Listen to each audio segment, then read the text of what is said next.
the TCI Sports High School Football Game of the Week. From Ferndale High School, it's the Ferndale Eagles taking on the Troy Colts. Hello everyone, Dave Zorn along with Bob Griglak to bring you this SMA contest. The Ferndale Eagles 0-1 and the Troy Colts 1-0 coming into the second game of the season. Both records aren't indicative of the way these teams are going to play today. It's new season, obviously, and both teams are returning very few starters from last year. It'd be an interesting game to see what happens. Last week, the weather played a factor in the game. This week, it was partly cloudy and raining off and on all day long, but the weather is, the field is in perfect condition. I'll tell you what, last week it was a quagmire. It was all mud. Today it's a beautiful condition. The grass is fantastic. Should slow the runners up a little bit because it's a little high grass, but it should be interesting today. In fact, the weather has cooled off quite a bit. It's perfect football weather. Well, you know, the team that passes today is going to win. Both teams want to establish the run, but the weather, you know, the wind is obviously going to be a factor in regards to which side of the field that they have the ball on, and who's going to be able to pass is going to win the game today. You've got a lot of players with inexperience playing tonight. You've got only a handful of players that started last year returning. Well, particularly for Ferndale, they have 4 starting sophomores because of injuries, and that'll hurt them today. And if they can develop and play good today, that could make a big difference. Okay, we'll be back with the kickoff of tonight's game right after these messages. Stay with us.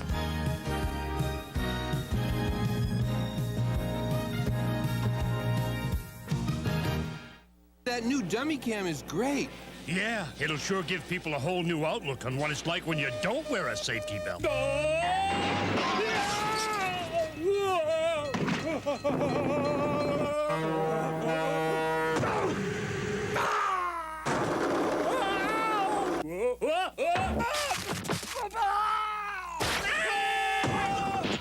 I think they'll get the picture. You could learn a lot from a dummy. Buckle your safety belt.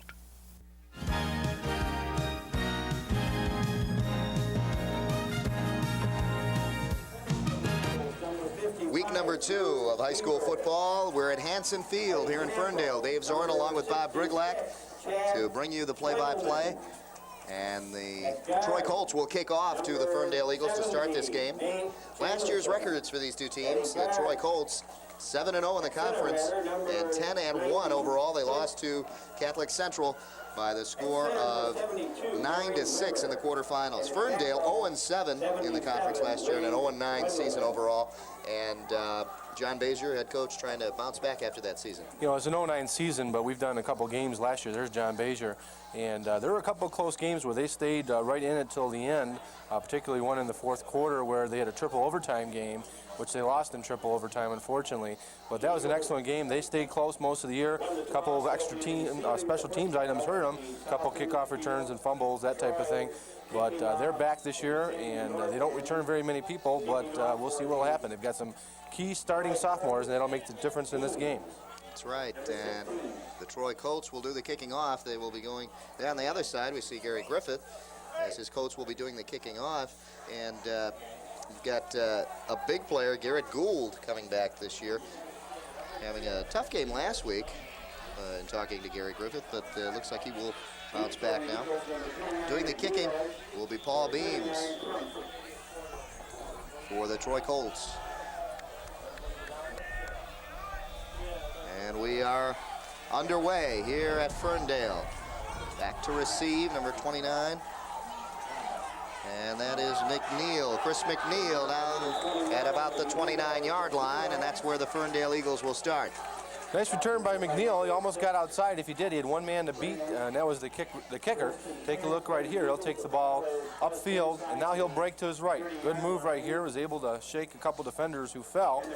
Nice blocking up front. He breaks this tackle right here, and he only had the kicker to stop him from a potential score. And McNeil is one of those sophomores that we talked about. The freshman team going 8-1 last year, and he was brought up. And a good return for the sophomore. Ball right on the 30 is where they mark it, just shy of it, rather. And a fumble on the first snap for the Eagles does not look good. They'll lose a little bit on that. It'll be second down. They do recover. Well, the first play of the home game here, probably a little bit nervous playing in front of their home crowd. He'll get the handle of this as it goes. He just pulled out a little early, as you can see. The ball was never snapped up into his top hand, and that should be the signal for him to go back. He pulled out just a little early, and that's what caused the fumble. So Jones recovers now. It'll be 2nd and 10. No real loss on the play. I formation in the backfield. Two receiver split, one man in the slot, and the pitch goes back to number 27, Olson, Michael Olson. Olson, their story here. Two of these backs in the backfield were guards last year for the Ferndale Eagles. Olson and Yono, and Olson here getting the carry. Take a look at here, the 32, the up man blocks the wrong man. He blocks the defensive end coming in. Was able to have the safety come up and the linebacker make the tackle. He's got to go up and he's got to foul. He's got to lead his running back and set the block for him. He picked the wrong man to block. And the Colts knock him back a yard. It'll be 3rd and about 11 coming up. I formation in the backfield. Bad snap again. Let's take a look here. And it looks like the Eagles did get it back. So it'll be 4th and a punting down now for the Eagles. Just a little nervous in there, Dave. It looks like he's just pulling out before the ball is snapped back to him. It's not really a bad snap per se. It's just quarterback getting a little itchy. So Eagles on their first possession now, forced to punt. Going back to receive is number 5, Eric Cook for the Colts. We're in the first quarter, 9:45 left in the first quarter. The Troy Colts looking for their first possession now. And back to punt will be number 28, Bill Wrigley. Wrigley just gets it off. It's a high punt, and it'll get a favorable bounce. Not real long in the distance category. About a 20-yard kick, that's it. Yeah. It was a real unusual setup in the backfield as they blocked for that punt. And the unusual setup allowed Troy to get outside and rush from that outside corner. And not just one player, but 2 or 3, it looked like. Exactly. Well, they loaded up on the wide side of the field there and were able to come in hard. Troy Colts with great field position now. Ball on the 48-yard line, and that's where they'll start. In motion is Gould, the big back, and breaking through on a big first down carry is Howell. E.J. Howell, close to a first down, but I think it'll be just shy. 9 yards on the carry for Tell you Howell. what, he could have broke a big one here. Watch 77 trip him up as he's going through the line right about here. Right there, there's the trip. If he wasn't tripped, he was gone, I'll tell you. He had a lot of blocking in front of him. Those linemen are pushing them guys down the field. It's like 10 yards. 2nd and a long one coming up now. I formation in the backfield again. And the Colts in a good position on a 2nd down and 1 situation. Gould, the big back, the fullback with a first down carry. Gains about 4 yards on it. And the Colts already into Eagle territory and picking up their first down. Gould, 6'3", 210. I'll tell you what, he's got to carry that frame. He's got to have a good game today if Troy's going to win this game. He had a real bad game last week, as Dave alluded to earlier. Only gained about 20 yards for the whole game. And for Garrett Gould, that is a bad game.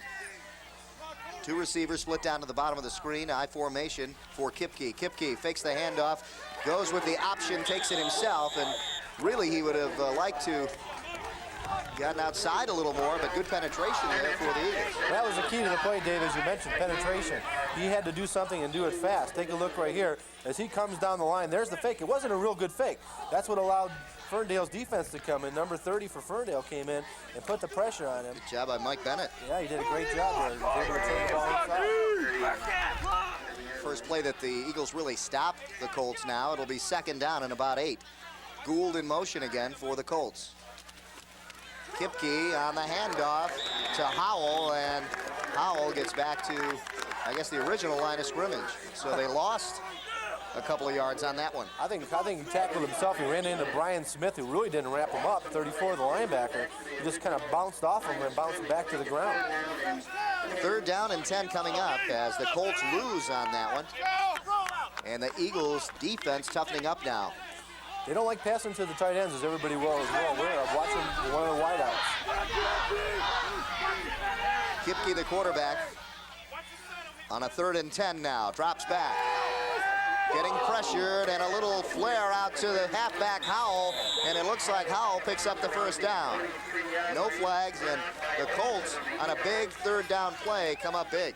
Well, they ran an unusual formation for 3rd and 10. Everybody was tight end. They ran the halfback out of the backfield, and he was wide open. I think that, in that essence, the linebacker was not covering him.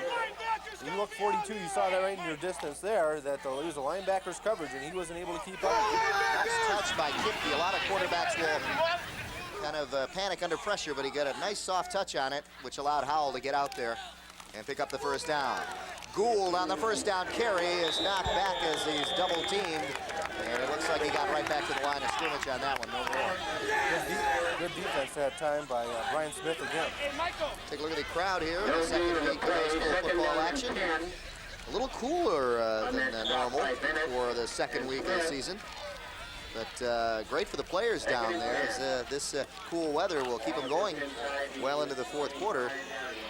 At summer conditioning, getting them ready for this. Kipke now on a second down and about 10. They gained a little bit on that. And the handoff to the tailback. Howell wide open and touchdown Colts. E.J. Howell broke through the line of scrimmage and there was nobody to stop him after that. E.J.'s also their punter, and I'll tell you what, he's gonna show some legs here as you see him break through the offensive line, and right now it's a good blocking here that sets up this play.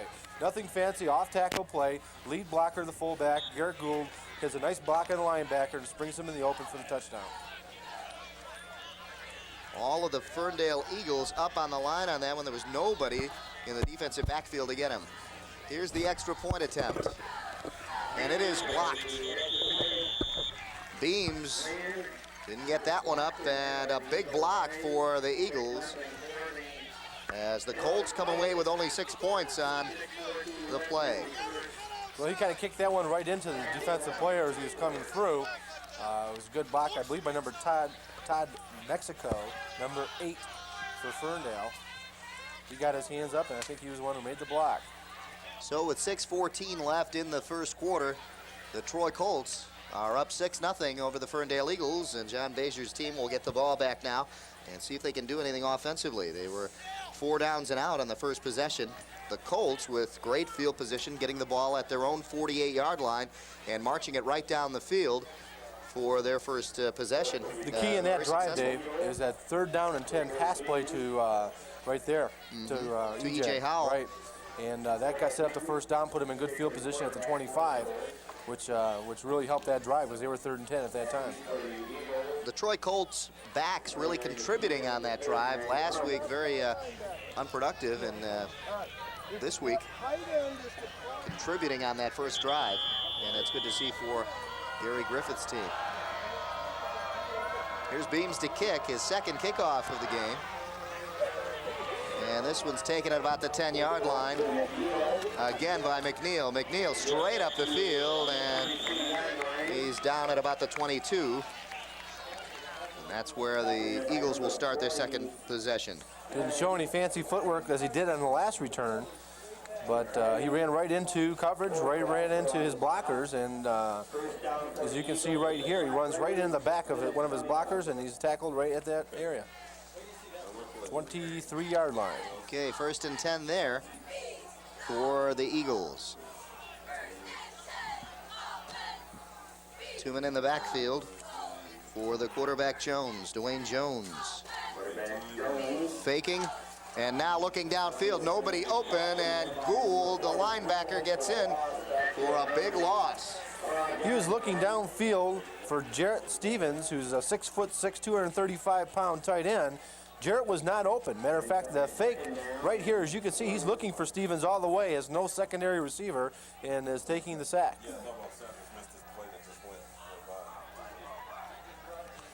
Gould made the sack in the backfield. He needs to have a good showing here today. A real bad game, both offensively and defensively, for the Troy Colts last week.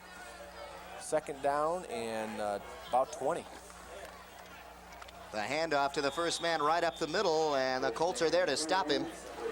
The handoff goes to Olsen, and Mike could not go anywhere as the Colts stood their ground on the line of scrimmage. It'll be 3rd and long now.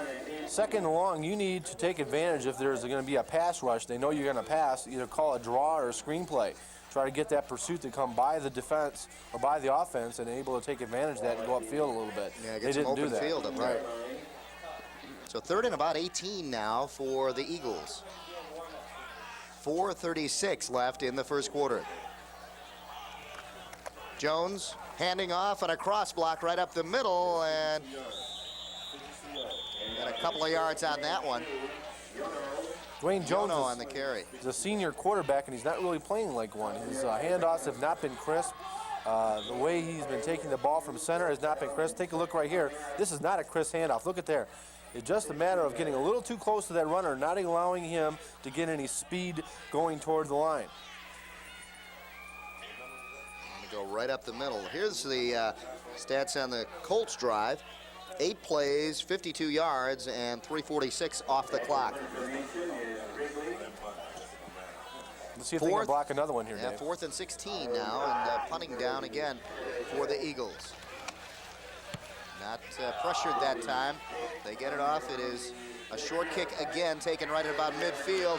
E.J. Howell breaks outside. He's got daylight, and he's got a touchdown.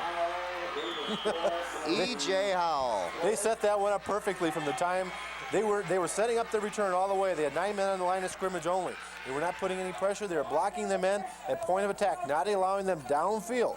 By doing that, they allowed Howell to get outside. Take a look right here. Here's the kick. There's no rush, as you can see right here. The thing you don't see is that the defensive linemen on this kick are blocking, and they're blocking down. So this way, he's able to get outside, and that play was designed all the way. He took it up, showed excellent speed. Take a look here. There's one last block that is going to come into play right there. And kick is good here for the extra point. Makes it 13-0. 13-0 as the extra point is good. And E.J. Howell has 2 touchdowns for him and has padded the Troy Colt lead now.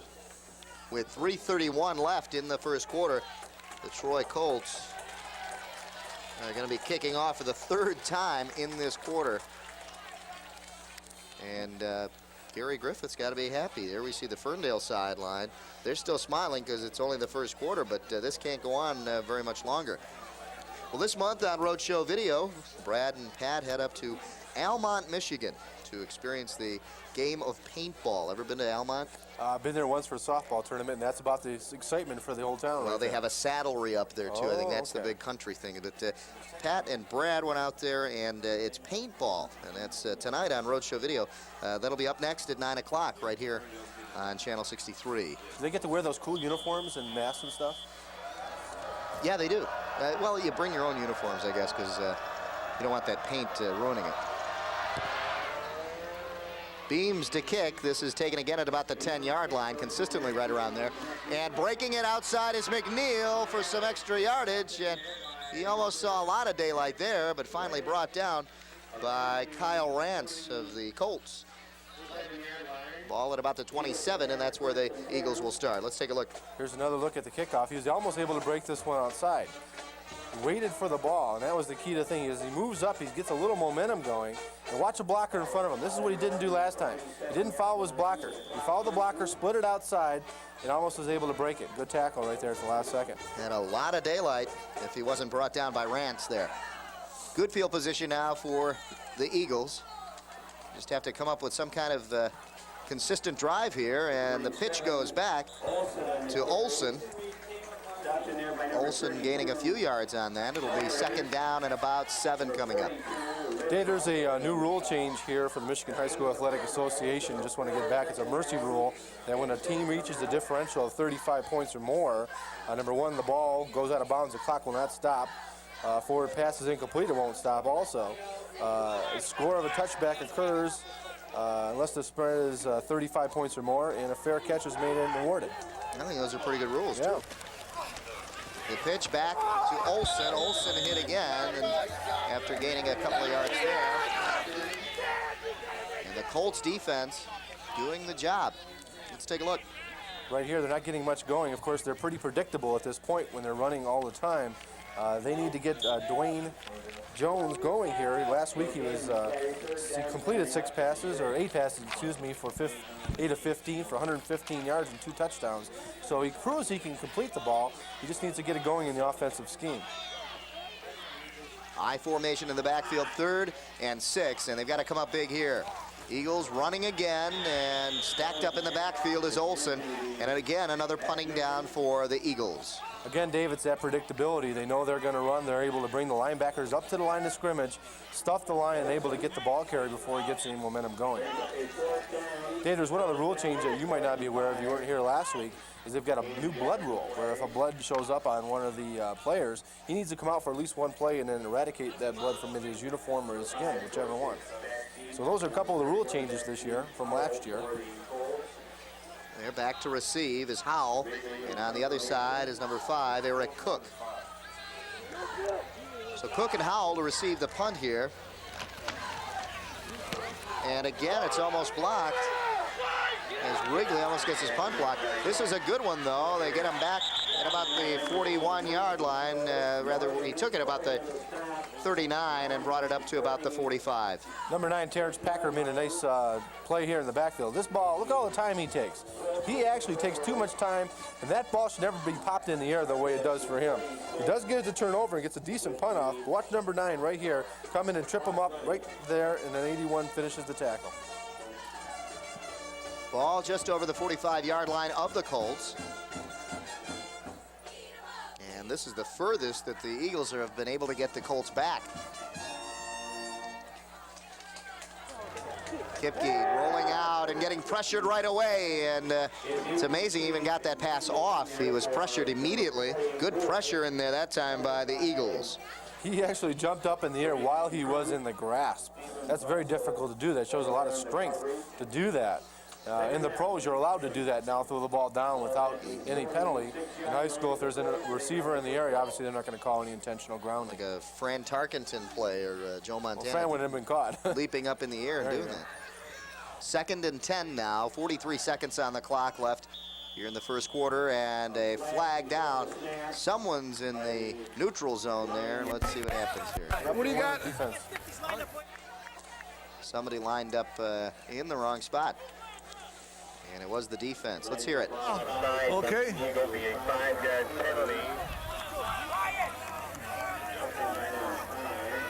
we didn't Second down. Yep. Offsides. So it's 2nd and 5 now. The Colts are in pretty good field position. They are now at midfield, looking at a 2nd and 5. 2 receivers split. And a slot. And Kipke handing off. Right up the middle to Gould. And a good carry on a 2nd down. It'll be 3rd and short now. That inexperienced offensive line of the Troy Colts is doing a real good job here today. They don't have very many returning players, but they're doing a real good job blowing off the ball and giving Gould a little bit of room to carry off the line. Watch for Gould again now in this 3rd and short situation. 15 seconds left here in the first quarter. They fake to Gould. Kipke takes it himself, and he does get it on a good 2nd effort.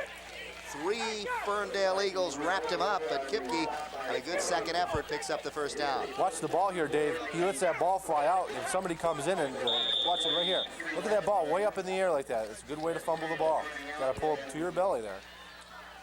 That's the last play of the first quarter. And I guess the Ferndale Eagles looking for Gould to get it up the middle, and the Colts trying to surprise them by going outside with Kipke on the option. And that'll end the first quarter. 2 scores for the Colts. Have them up 13-0 here at the end of the first quarter. John Bazier and his defensive unit out there. And don't forget to tune in to the Master Angler program. The show features the latest in fishing tips and techniques. Also guests like Babe Winkleman talk about their climb to the top. So for hot fishing in Michigan, catch the action on the Master Angler Show Tuesdays and Thursdays at 7 p.m. on Channel 63. Bob, you're a big fisherman yourself. Well, Mark promised he'd get me on the show one day this year, so I'm still waiting for an invitation, and we'll see what happens. Now, he will doesn't this want be me out? out fishing. This will be out near your house? Probably out in the Pinckney area, Channel Lakes. There's some decent fishing out there, so looking forward to it. So that'll be good. Maybe I'll get a chance to come out there. I have yet to go fishing. I've had my line. I've had the invite, but I just haven't had a chance to go. I've had the line in the water once this year, so. Well, Mark Gomez is the master angler. So. He sure is. Fortunately, he's not here to defend himself tonight. He's on vacation down in North Carolina, probably doing some fishing down there. Start the second quarter here. The handoff on a draw to Howell. Howell still on his feet and finally brought down after about a 7 or 8 yard gain. So good gain on a first down carry. A little different offensive lineman that time. One back in the backfield. They were able to put 2 tight ends on the offensive line. That extra blocking opened up a nice hole for EJ, who took the ball right through and got about a 7 yard gain. Take a look right here at that offensive line blocking. And this is the key to the play. As he hits the hole, he's got a beautiful block right in front of him there. 75 for the Troy Colts. Did a great job. That's Matt McKay, 6'1", 245. And needs to put that ball away when he's done. Second down, going to the air as Kipke picks up the first down on a complete pass to Mark Ryan. Ryan, 6'3", 175, and the Troy Colts continue to get these good, tall, strong receivers. They sure do. And I'll tell you what, Mark made a really nice move, a little spin move that's indicative of a lot of pros, the way they do it. He breaks that tackle, he's gone down the sideline because the safety wasn't coming up quick enough. Nice tackle by the corner. First down for the Colts, and doing a good job of mixing it up with the pass and the run. They lead 13-0 here in the second quarter. 10:55 left here in the first half. Garrett Gould in motion. Hand off to Howell, off tackle, and the Eagles do a good job of stopping that one. Gain of maybe 1 or 2 as he just even fell forward for a couple of yards. Drew Beaver made a nice tackle at line of scrimmage that time, and he followed Gould's block. Gould will go in motion, and he'll follow him through the line, tried to make a nice block. He did on the defensive end. Linebacker came up and stuffed. Gain of 1 yard. He was lucky to get that as he just fell forward. Second down and 9 now for the Colts. Gould and Howell in the backfield with a receiver in the flank position. Kipke. He made the catch. Shades of last year. I was going to say Kretschmer from one of the games last year. I'll tell you what. Used to seeing him out there. Dave, as you all saw, not only was he pressured, but that ball could have been picked off. That was an excellent play on both ends. It was very close in that down area, but I'll tell you what, that took a lot of guts throwing that ball. And Brian Kipke came up a couple of yards on it, and it'll be third down now. And a little more than 5. I formation in the backfield and another passing down. Let's see if they go to the air. They go with the option, the pitch to Howell. He can't handle it. And that was just a mix-up in the backfield. The back was a little too close to the quarterback, and when you pitch like that, that's when you're going to get the fumble. Also, it was a low pitch, and it was a hard pitch. He wasn't able to put the ball in his breadbasket. He couldn't see it as he was running, so it was a real bad pitch also. So the Colts forced now on a fourth down and long to go to the field goal team, and Beams, who had a tremendous kick last week of 40-plus yards. 45, I believe, Dave. And he will try this one. It is up. He's got the distance. No, just short. Just short. Looked like it might just creep over, but a great kick nonetheless. That might have been a little bit out of his range. That was about a 42-yard effort, but there's little or no wind here today at this point. So as you mentioned, the 45-yarder last week, he just didn't hit it right. It's unusual that it has been windy all day long, and now if we look at the flag, it is just still, and that has really helped. Well, it's been windy for the last 2 days. Yesterday we had gusts up to 35 miles an hour, and to play this game in that type of condition, there you really see the flag. Yeah. And it was really windy down there when we were doing the open of the show. And now it has really calmed down. So that helped the Ferndale Eagles, and they'll get a first down now at the 20-yard line. Pass out to complete out there to Stevens, Jared Stevens, the tight end. If they're able to get Stevens to turn upfield, as you can see here, his back is to the end zone. That's not a good position to be in as a big receiver as he is. He can run over a few people. But it's a nice pass in there by Jones. But you see right there, his back's to the end zone. He's not able to get any momentum going. Takes 2 guys to tackle him at 6'3" or 6'6", 235. And one of the better gains on first down for the Eagles. Second down and 5 coming up. Again to the air, leading the receiver, and a good pass. pass because he was covered well, and you didn't want to get the interception down there. It was intended down there for Josh Doodle. Well, not only was it a good pass, but it would have been incomplete anyways. Josh actually stepped out of bounds, and when a receiver steps out, he cannot come back in the field of play to make a reception. So even if they would have connected on that, it would have been an incomplete pass. Josh Duddle on the reception. Correction on that, or on the attempted reception, I should say. Sets him up at 3rd and 5. That's a tough play. 2 receivers split up top. He goes to the great play as they angle in on the 2 pattern. He slants in and complete there to Schaffner. That was a great play offensively, but defensively they did everything right. As you can see right here, look at the hands up on the defensive line. That's what they're taught to do on any type of slant pattern. But Schaffner made a beautiful catch on a perfect throw, and they got the first down. So the Ferndale Eagles have gone to the air now, and Dwayne Jones, his arm is marching him up the field. They go to the air again. This time pressure gets him. They brought him down by his arm. It was just they grabbed him by the sleeve and they pulled him down. That's exactly what happened. His Watch drop, this. look at his drop. It's a 1-step drop. His receiver isn't open. He's got to back out of there. If he doesn't back out quick enough, the defensive line surge is going to get him, and that's exactly what happened. That 1-step drop, you got to get rid of that ball right away. If not, you got to get out of that pocket. Loss of about 3 now for the Eagles. It'll be 2nd and 13. Jones has 2 receivers up top, his tight end. Stevens down at the bottom of the screen. Go to the air again, going back across the field. And it's a good thing he didn't catch that one. That would have been another loss. That play, Darton, just didn't work, Dave. Intended for Olsen out there. He takes a look, he takes a step. He's looking the right way. He's kind of faking out the defense. He steps back. That almost could be a lateral depending on the position of the ball. But as you mentioned, it's a good thing he didn't catch it because he would have been creamed. Sets up 3rd and 13. I'll tell you what, that defense is going to come at him now. 3rd and 13. Clock stopped at 7 minutes left here in the 2nd quarter.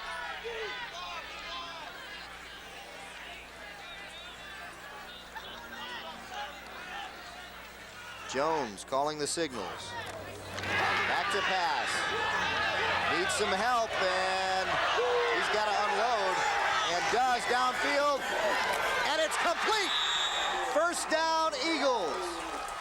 That was complete to Stevens, the tight end. Unbelievable individual effort on the part of Jones getting away from 2 would-be rushers back there. He eluded a couple people, including Garrett Gould. Take a look right here. He looks left. Nobody's open. Here comes Gould. He's going to take the ball, look around, go around him, and he's going to find Jarrett Stevens, who turns the defensive back around. And that's the key to this play. That ball's up in the air. Watch the defensive back. His back's to the ball. He turns around, falls down. Stevens makes a great catch for a big gainer for Ferndale. They're down deep now, and that's the best drive they've got going so far today. Eagles on a 1st down play, wide open, but he just let him a little too much. And that catch by Stevens, if the name is familiar here in Ferndale, that's Dwayne Stevens' brother, the basketball player for Michigan State. Oh, sure, yeah. That we've done a lot of the high school games. Score right there for you. Troy leading 13-0 over Ferndale here in the 2nd quarter. 6:45 left. Wrigley was wide open in that last play, just overthrown by Jones, Dave.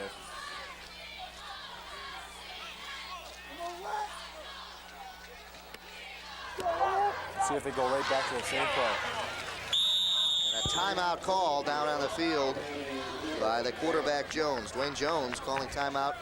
Didn't like what he saw on a 2nd and 10.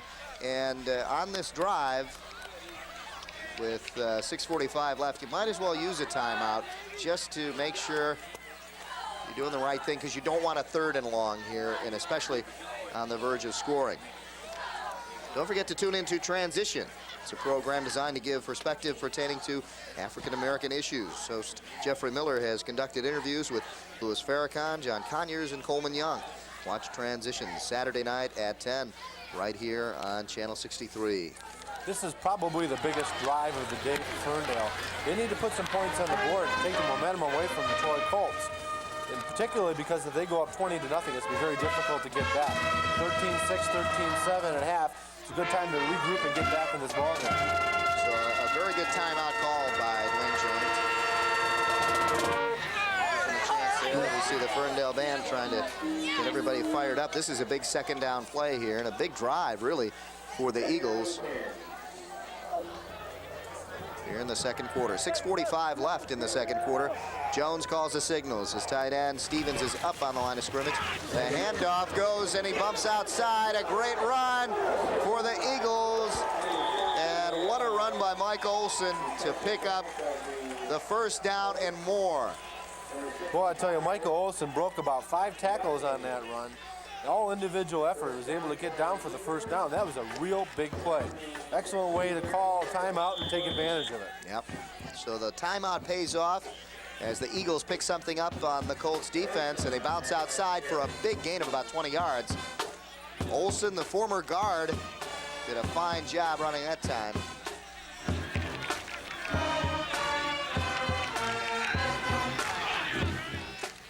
Jones looking into the end zone, and he's got his man. Oh, let him just a little too much intended down there for Wrigley. Wrigley had his hands on it, Dave. I tell you what, he is real close to making that reception. Another 2-step drop back, like right here. And that's a good play right for that offense because they're not able to put a lot of pressure on the offensive line. But watch it, right in Wrigley's hands. Should have made the catch. I am very impressed with this quarterback, Dwayne Jones. He's got a little zip on that ball, and he put it, I think, in a pretty good place. Yeah. He scrambles real nice back of the pocket. He was a big kid, 6'4", 180, as you see there. He is a senior. He had a little bit of nerve problem at the beginning of the game, not getting the snap, but he's cured that, and he's done a pretty decent job. And you talk about his scrambling, that's what got him to where they are right now, because that broken play, if he didn't scramble and get it down to Stevens. Well, Gould had him for a 20-yard loss if he didn't scramble away from it.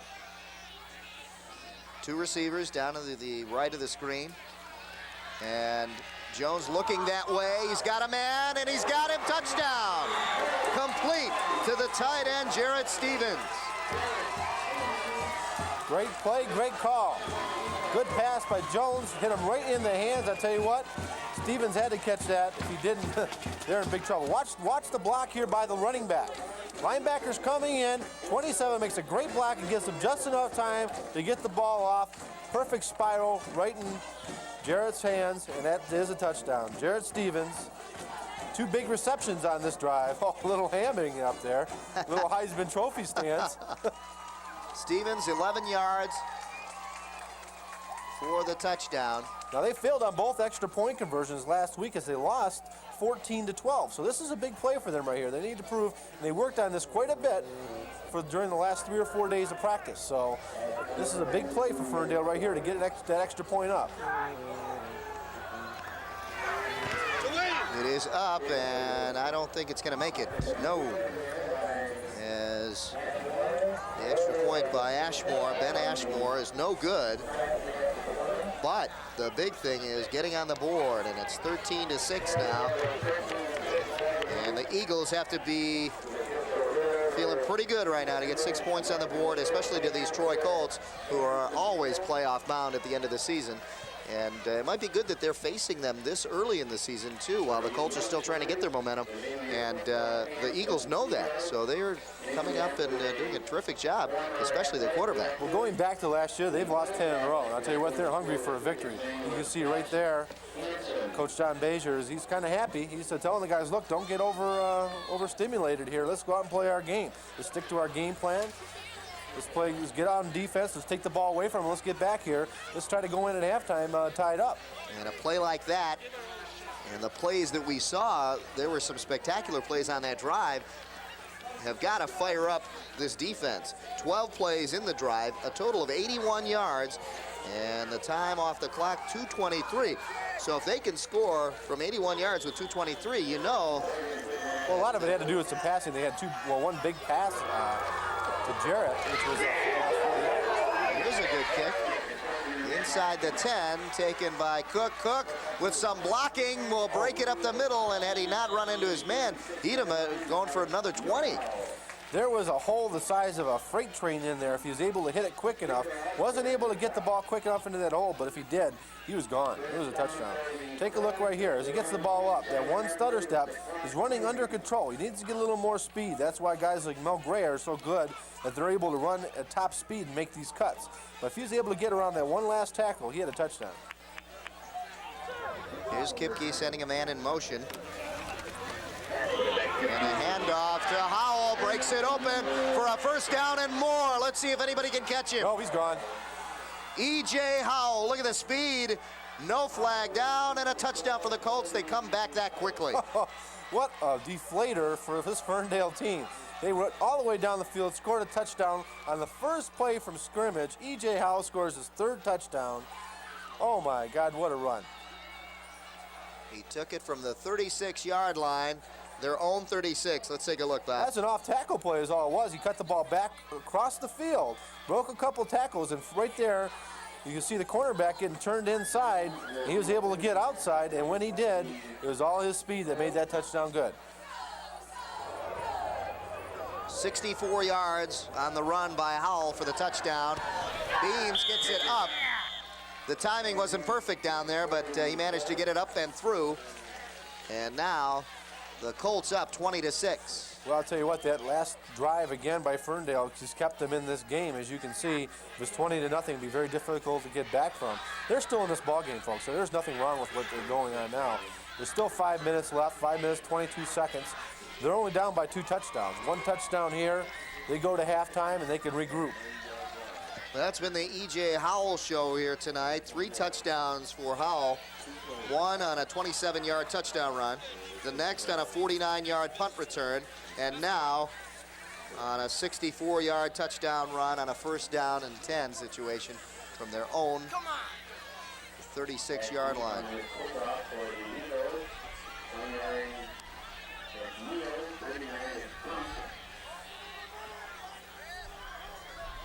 I don't know if they were on the 36. I think they might have been back further, maybe on the 26. No, I think it was a 36. Was it 36? It was a good run. Okay. I was second guessing my own self there on that one, but looks like my eyes are still working at this age. But. Not bad for a big old married man now. Thank you, sir. 5:28 left here in the second quarter, and the Colts kicking off again. Beams getting some good practice on his kickoffs tonight. And this is a booming kick down to about the 10. Good height on it, though. And a good return for the Eagles. Look out. Finally brought down at about the 34-yard line, and going right into him was Tim Leonard on the tackle. And another good return, good blocking on the point of attack, and they were able to put a nice seam in that line right here. You can take a look, a nice high kick. The coverage was able to get down there in decent shape, but it was excellent blocking by Ferndale on the return. Take a look right here. He takes the ball up. Todd Mexico on the return here. And he has a nice seam. Oh, correction, that's number 9, Packer, Terrence Packer. And a nice individual effort as well as taking advantage of the blocking. 42 on the tackle there for... Back to the action, right down the middle of the field, Stevens. And the Eagles going to the air very effectively here. As I mentioned in the open, the team that was going to pass the best was going to have a good chance of winning this game. There's our drive, Dave. 2 plays, 90 yards. That's inaccurate. Actually, it was 1 play. That was a first down and 10. 1 play, 64 yards. Yeah. And in about 15 seconds. Yeah, really. So I don't know. I'll question that one there. I think they included the kickoff, Dave.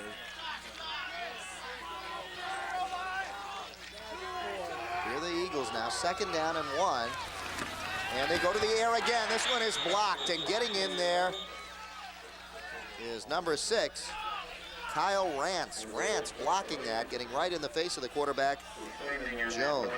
Rance is 6'4". He's able to use that tall frame to put his hands up. There he is right there, middle of our screen. You know what? He's a defensive tackle, but he is also the backup quarterback. He can also play quarterback. Well, he's a thin 6'4". He's about 180, and I'll tell you what, 180 is definitely thin for that frame. But that's the difficulty with that one-step drop back, is that the defensive line has a chance to put their arms up and block that ball at the line of scrimmage. Rance also lining up as a linebacker at times. He's a sophomore in there for the Colts. 3rd down and 1. They go to the run, and they haven't run. This is going to be close. They haven't run in a while, and because of that, they had a mix-up on the handoff. Let's take a look at the spot of the ball. That's the difference in whether it's a first down or not. Nope. They're saying his knee was down. I don't know if that was a good spot, but I'll tell you what. He might have surged forward as he touched the ground with his knee, and maybe that's why they didn't give him that extra yard. Let's take a look again to see the fumble. There's the handoff. Didn't put it in his belly. Put it in his hands. His knee was down. That was a good spot on that ball. So it's 4th and about a yard to go. Looks like the Eagles are going to go for it. 3:33 and counting down here in the 2nd quarter. Big play for the Ferndale Eagles. They have been passing very well. The running game has been questionable. Let's see what the call is. He'll take it himself for the first down. Good call for the Eagles. And Dwayne Jones takes it himself for the first down. Good call, Bob. Well, I'll tell you what, when you only have a couple inches to go or half a yard, your quarterback is the best person to take the ball. Number one, he's been having problems with handoffs today. And he didn't want to fumble in that situation. And his momentum, if he follows the center, will almost get him a half yard all the time. Gotta get that ref to stop blowing the whistle. That's a loud one, yeah. Ball at about the 45, just over the 45-yard line. 1st and 10 now for the Eagles as they are on the move again. The Colts cannot figure out how to stop this pass. Passing formation again, Dave. Again, Jones dropping back, pressured now, and he'll get dropped for a loss. He's got to take a little deeper drop back, don't you think? Well, that time he did, Dave, but he seemed a little confused when he looked downfield. Either his receivers didn't run the routes that he wanted to. Take a look right here. He looks left, looks right. He doesn't see a receiver. I think maybe at that situation, his receivers didn't run the routes he thought they were. I was counting the steps he took back. He only took 3 steps back. Well, that's 2 more than he has been. Yeah, before he started to scramble. So 3 steps is not going to give you much time. And that is why the walls just came down. Timeout called down on the field by the Colts. They want to think things over here with this 2nd and 20. They think they can get the ball back before halftime with 2:17 left on the clock. Well, 20 yards is a long way to go. We've seen Ferndale come back in the last drive and basically get that first down, so they need to do the same thing here. Don't forget to tune in next week. We'll be in Rochester to watch the Falcons take on the Dondero Oaks. Don't miss the game of the week next Monday at 7 p.m. right here on Channel 63, and that's Monday only. The Oaks against the Falcons. That's because the game is a late Saturday night game. They won't be able to get the tape back in time. A couple of our fans, they're having a good time. They don't need to watch the game. They say, heck, brother and sister, we can beat up on each other. High school football, autumn right around the corner. And I think we're dressed for autumn, really. I saw a couple leaves fall off my oak tree the other day. Oh, so, no. Don't say that. It's coming. Well, summer's just about over, but hey, it's football season, and a great time of year it is. The last time they called a timeout day, they had a big play for a first down. Let's see if, in fact, John Bazier will come up with another good play for the Eagles and see if they can get close to that first down again. 2nd and long, 2nd and 20 now. To pass, Jones getting pressured, and he's sacked for another loss. That'll bring him back another almost 10 yards, and it looks like Jones is hurt. Michael Solfer, number 73, was able to get in there and put some really good pressure on him. All they're rushing is the first 4 guys, and they're putting good pressure on him. Solfer's only 5'7", 154, so he was able to use that speed and quickness to get in there. And let's take a look right here as Jones goes back. He probably gets hit in the ribs and knocks the wind off him.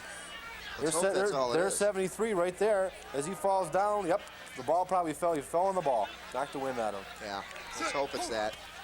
Yeah, it looks like it is. And anytime you loosen that belt up, I'll tell you what, I've been through it, Dave, and I'm sure you have too, that for about a minute there, you wish you weren't on the field. you fall square on that ball. I never got the ball very often. I fall on people's helmets. That was the problem. With you as a helmet, with me as the ball. Yeah, it always seems that when we're on this field, Dave, and if somebody gets hurt somewhere down in way, shape, or form, of course, last year... Let's hope that's not the case, but this was a good hard-hitting field here. Hey, there we are.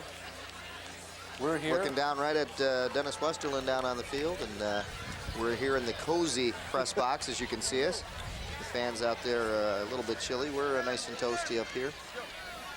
Last year, Wrigley broke his leg, and we went to triple overtime. So Wrigley's back on the field this year, and he's starting, so he's back in good shape. That broken leg didn't affect him, and I'm sure Jones will get back in the game here today, and that won't affect him either. Yeah, Jones didn't have to go off the field, which that's unusual.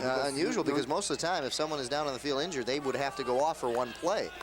But he is down there, and it's a third and extremely long. We're calling this 25 yards or so. It's called a whole bunch. Yeah. Jones to pass, fakes the quick one, and goes deep. And almost intercepted down there by number 22. That's Chad Benson covering the free safety. Intended for number 28, Wrigley, we were just talking about last season, who unfortunately had the injury. There's the pyramid. Of course, they always put the skinniest one on top. Wind picking up now, as we can see the flag. The wind is picked up. It was windy all day long, and now it is picked up again. So that may be a factor in the kicking game. As you can see, flag almost straight out now. Ferndale's had a pretty rough time with their kicking game so far, but the Troy Colts have a reasonably strong with Bemis and EJ in there, so that might be their advantage. Wind blowing across the field. This is blocked, and here come the Colts. Now they can pick it up and advance it. It's a touchdown. Touchdown, Troy Colts. Boy, they're getting every break here. And that was number 22. We saw him on the coverage, Chad Benson, who almost came up with the interception. This time, he gets in there to get the touchdown on the block kick. Dave, I just got done saying that the advantage in the kicking game is to Troy. You can see right there that Ferndale had a hard time blocking them, and Benson came in with the block and scored the touchdown. The block kick is sending the Colts into halftime with a real good feeling. This could get them 27-6 here if they get this extra point. It is down, and then the kick is blocked, so it stays at 26-6 with 1:50 left here in the second quarter. It's a good snap and a good hold, but Bemis wasn't able to get the ball up. His foot hit behind the ball, and because of that, he hit a line drive square in the back of his center, so it was the kicker's fault basically on that one. 26-6 is our score. A couple missed extra points on both sides. Kicking game has been a factor here today. A return kickoff for Troy. Getting everybody involved. Well, the special teams have made a big difference in today's game. Of course, Howell, as I mentioned, with the touchdown return, a couple blocks, and it's been a pretty loosely played game actually. But it is only the second game of the year, so both teams have room to improve during the course of the year.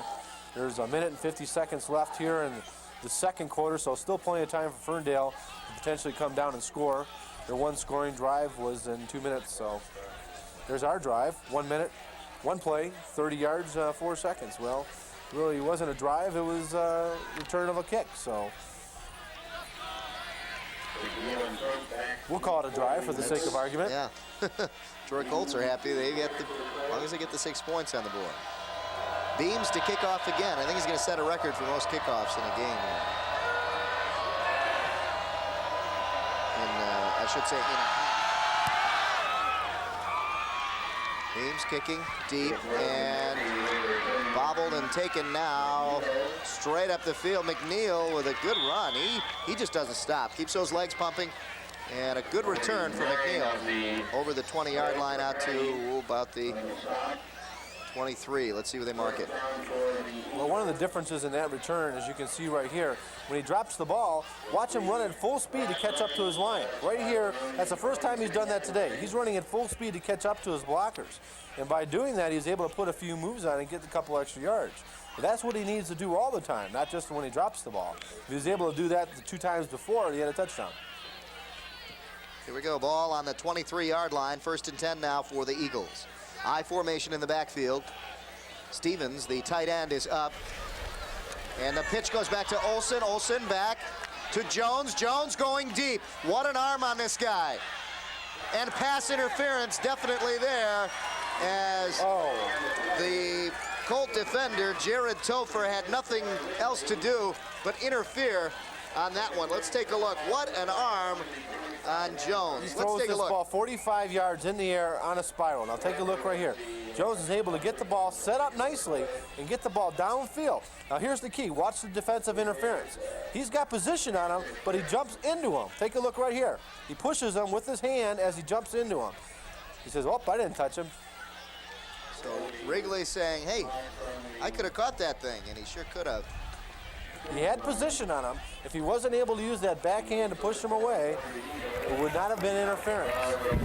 I'll tell you what, the Colts will be happy to take that interference compared to where they would have been as opposed to the touchdown. Right. Just lost sight of the ball, I guess, probably, and there's no lights coming from that angle because you look at both end zones, there's no lights. But he might have just lost sight of that ball at the last second, and because of it, had to use his hand to push the receiver away to potentially stop him from catching the ball. Tough break for the Eagles. Had they made that, they would have been in perfect position with 1:09 left here on the clock here in the first half. Pitch back again, this time.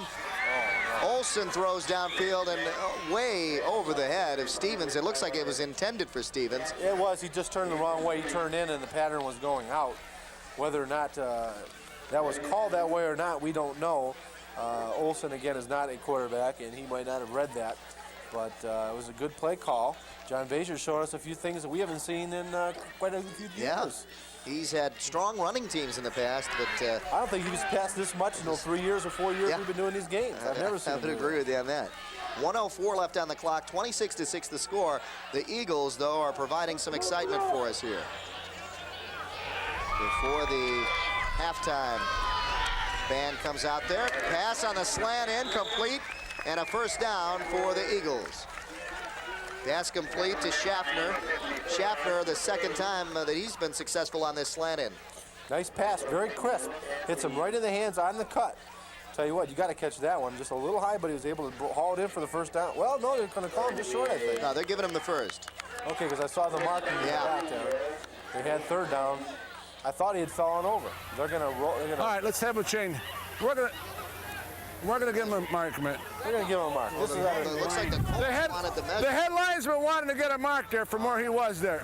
Okay, there's the official call then. See, they should have listened to us. Would have saved him some time. Oh, we got to give the headlinesmen some work to do here today. That was close. That also gives John Bazier a little time to potentially call another play here from the sideline because they're right next to him. Yep. So that definitely helps the Ferndale Eagles.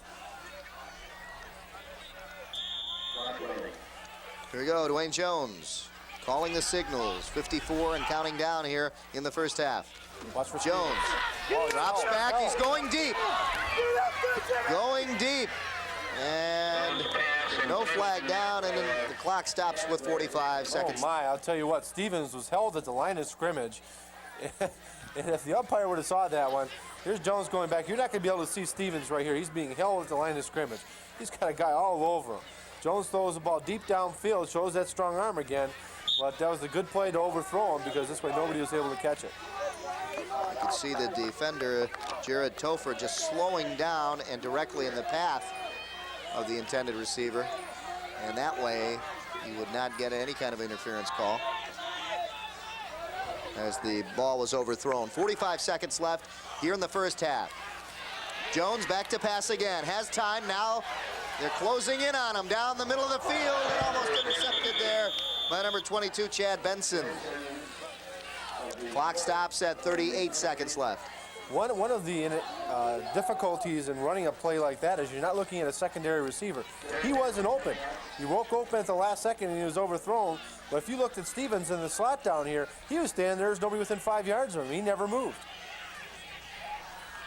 3rd and 10 now. Ball on the 49-yard line of the Colts. Eagles trying to get on the board one last time here in the first half. There's Stevens right there. He's getting in the slot. He's going to go in as a tight end now.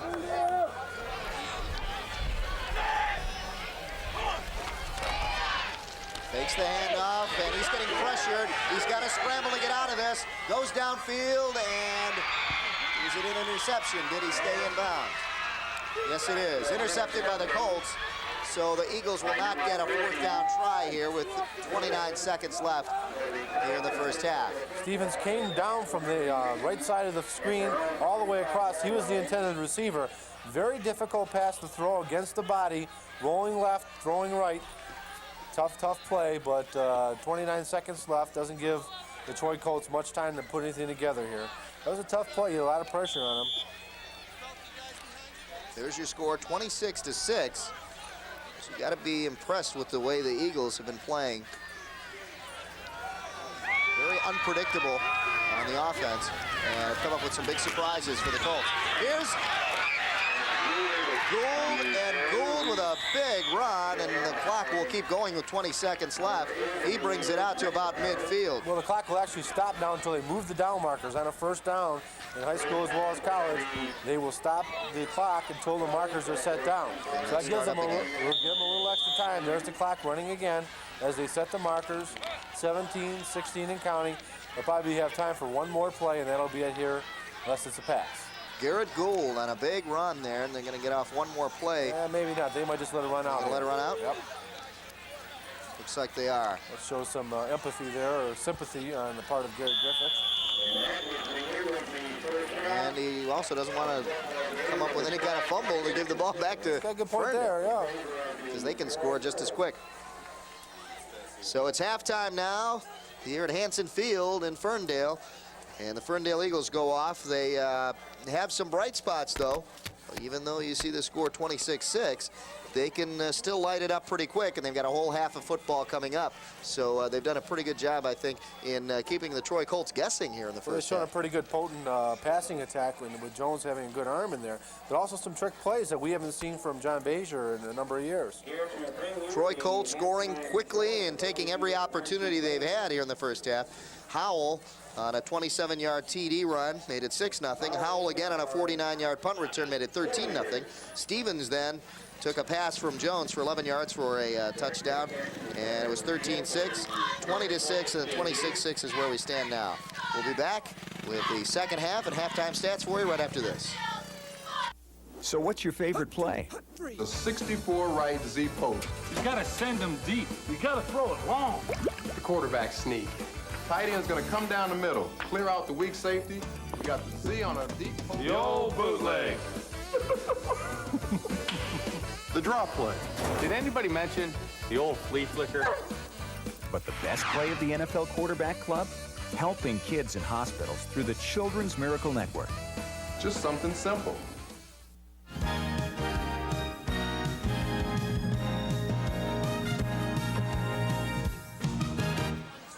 The TCI Sports Game of the Week. Dave Zorn and Bob Griglack to bring you second half action. That is not the final score as you see up there. It is second half action now as we are about to enter the third quarter. There's the score, 26-6.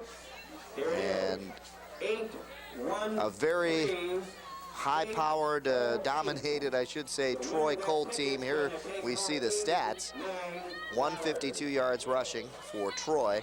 16 yards passing, and a total of 168. 6 first downs, and 16:01 on the clock. And they've scored quickly, though, too, on a couple of possessions. Well, Ferndale, 33, 50, and a total of 83 yards. 5 first downs, 1 turnover, and 8:59 on the clock. And they really have had to turn over the ball, rather punt the ball or give it up on most of their possessions. But lately, they found the passing game. Well, the 1 turnover was at one of the last plays of the game on the pass by Jones. Was intercepted with 29 seconds left. That is not indicative of what happened during the game with the block punt being returned for the touchdown. And, of course, the big story in the first half was E.J. Howell scoring 3 touchdowns. Yeah. Big 64-yard run, 49-yard punt return, and 11-yard, 27-yard touchdown run. So he was the big story in that first half. Again, time of possession double. Troy Colts had over Ferndale, double the time. But the real story of this game will be whether Jones can bring them back with that passing attack, and that's going to be the key to the game. There we see Stevens, and there is warming up on the sideline, number 11, and that is Sean Hoppy. Hoppy warming up on the sideline, and that may mean that Dwayne Jones is going to sit out for a little bit. Well, let's see. He is sitting down right now.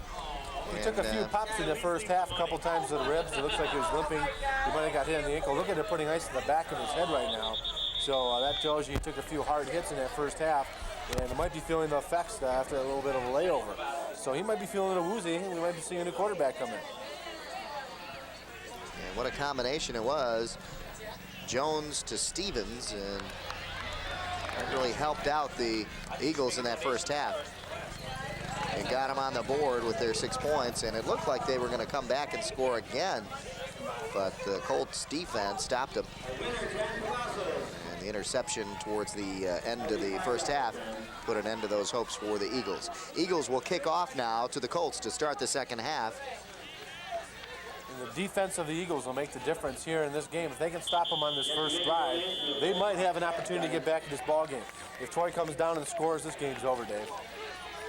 Back to receive is Jared Topher. Topher takes it. And he goes straight up the field. Good run back. No fancy moves or anything. Just went right up the field.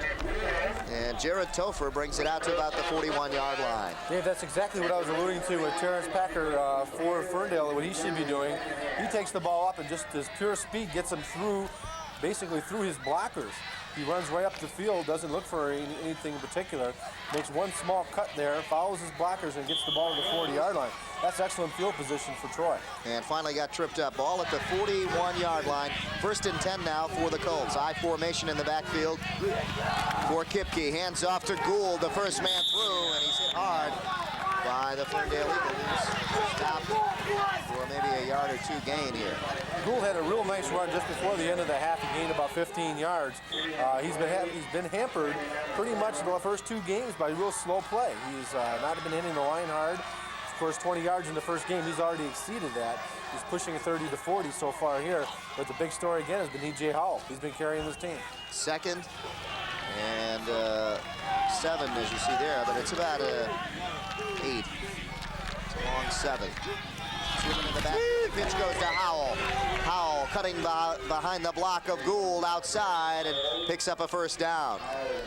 Excellent blocking that time, Dave. He was able to string that defensive line out and cut the corner for the first down. Take a look right here as the pitch goes out. He waits for his blocking. That's the key to this play. He waits for Gould to get out in front of him. And he follows that block to the outside as he pins off Jarrett right there and gets the first down.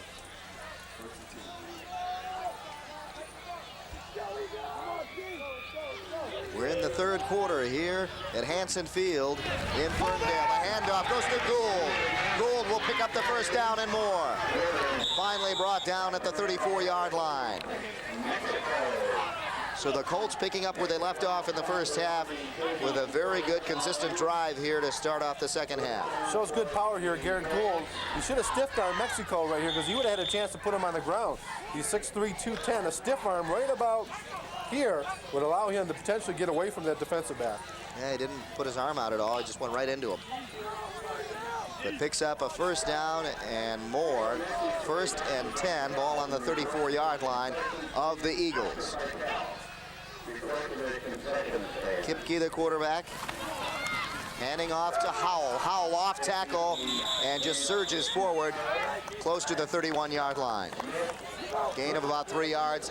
It'll be 2nd and 7 coming up. He pulled the guard that time, tried to lead him through the hole. Didn't get a real good block, but were able to get 2 or 3 yards. That's a comparable play that most every high school team around here will play. They'll pull the right guard, and he'll come through the hole. He's usually the pulling guard. They'll run the halfback right through that hole or the fullback. Neither team really eating up the clock when they have the ball. Colts moving very quickly on this drive. 2nd and 7, and carrying that time, a new face, Scott Hamus in the backfield. Amos has done a pretty decent job for him. He plays linebacker also on defense. He's one of the few returning offensive players and offensive starters from last year. There's Gary Griffith on the far sideline, head coach of the Troy Colts. He's pretty calm, Dave. Gary, assistant coach under Jeff Keller, and took over when Jeff left. They're doing a great job at picking up. Jeff Keller left off. Here the pass goes into the ground. Good defensive pressure as Kipke is hit right on the release. He gets hit right in the elbow. He'll take a look, a two-step drop back. Watch his elbow. Well, he actually didn't get hit. Kind of tried to throw over him and didn't get a lot of trajectory on it. 9:03. The clock stops at 9:03 here in the third quarter. It's 4th and about 5. And the Colts are going to go for this. Well, they're so far deep in there, they might as well. 2 receivers up top. I formation in the backfield for Kipke. Here come the linebackers. Watch them blitz. 4th and long. They're bringing everybody. There they come, but Howell is left open. Howell cutting outside, picks up the first down. Out at about the 20-yard line. I saw it coming, Dave. I'll tell you what, when you pitch those linebackers in, the running back's got a chance to break it outside because the only person there to block them is the defensive back. It's the only person to make the tackle. And if you can get somebody out there, he's going to go do it. Here the linebackers pitching in. Here's the pitch back. They're able to freeze the linebackers inside. E.J. Howell gets outside, gets around the defensive back, keeps good balance, and gets the first down. Big play there for the Colts to pick up the first on a 4th and 5. In motion is Ryan, Mark Ryan. Handoff goes to Gould right up the middle. He gets across the 20. The ball was at about the 21-yard line. And he gets across the 20, gain of about 2 yards. It'll be 2nd and 8. One of the things that John Major wanted to do today was run a 4-4 defense. There's Jones with the ice pack on the back of his head and the front of his head. So it looks like he took a couple of pops. But that 4-4 defense, them multiple defensive sets, are not really helping him here today. 2nd and 8 now for the Colts. Kipke handing off to the first man through, Hamas, and Hamas picks up the first down. Excellent call that time. Hamas takes the ball right up the middle. He's got a small 5'8" frame, but he packs 210 pounds with it. Took the ball up the middle. Linebackers are on the outside. Take a look like here. Right here, the offensive line surges out. The center takes out the linebacker on the right-hand side and was able to get the ball through for about an 8-yard gain. First down. 1st and goal from the 9-yard line for the Colts. This is the first real big sustained drive. The longest, I should say, that they've had. E.J. Howell, second back through, and he gets about 4 yards. I'll tell you what, a couple more touchdowns for Howell here. He'll get his names in the paper pretty well. And a 4-yard gain for Howell, and it'll be 2nd down and goal from about the 5-yard line. Howell's done an outstanding job here today, showing very good footwork. He was tripped up at the line of scrimmage that time and surged across for that gain, and that was all him.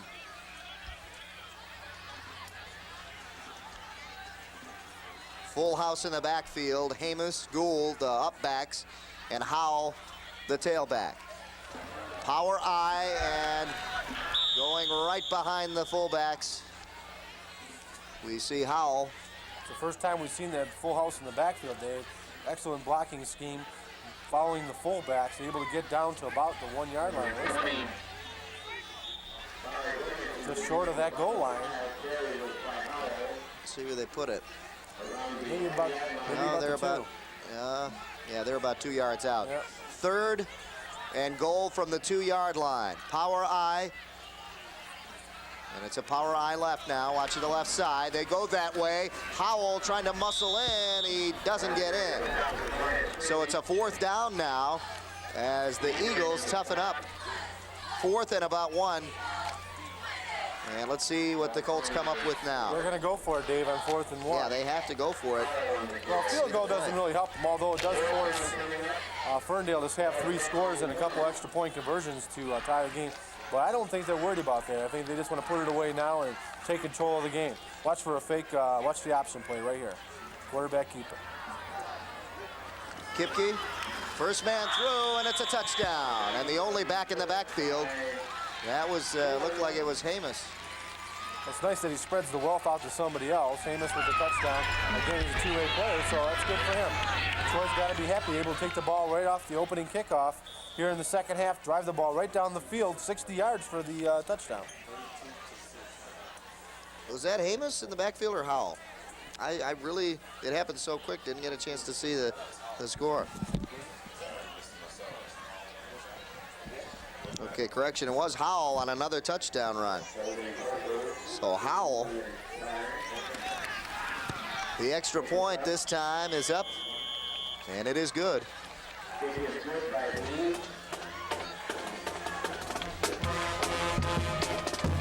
So Howell on a 1-yard run. I'd like to see it again if we have it. And the score now 33-6 in favor of the Troy Colts with 5:49 left here in the third quarter. It was difficult to tell who was in the backfield. They just had run the full house, and they probably pulled a couple of the guys off the line, so we couldn't tell who it was.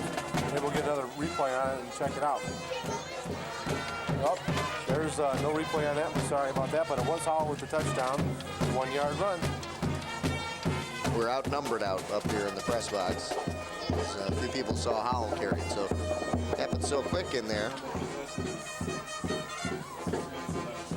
But Howell again with his 4th touchdown of the night. And the Troy Colts lead 33-6 with 5:49 left in the third. And we'll see the Ferndale Eagles. Now, Jones, Dwayne Jones does have his helmet, so he may be coming back in.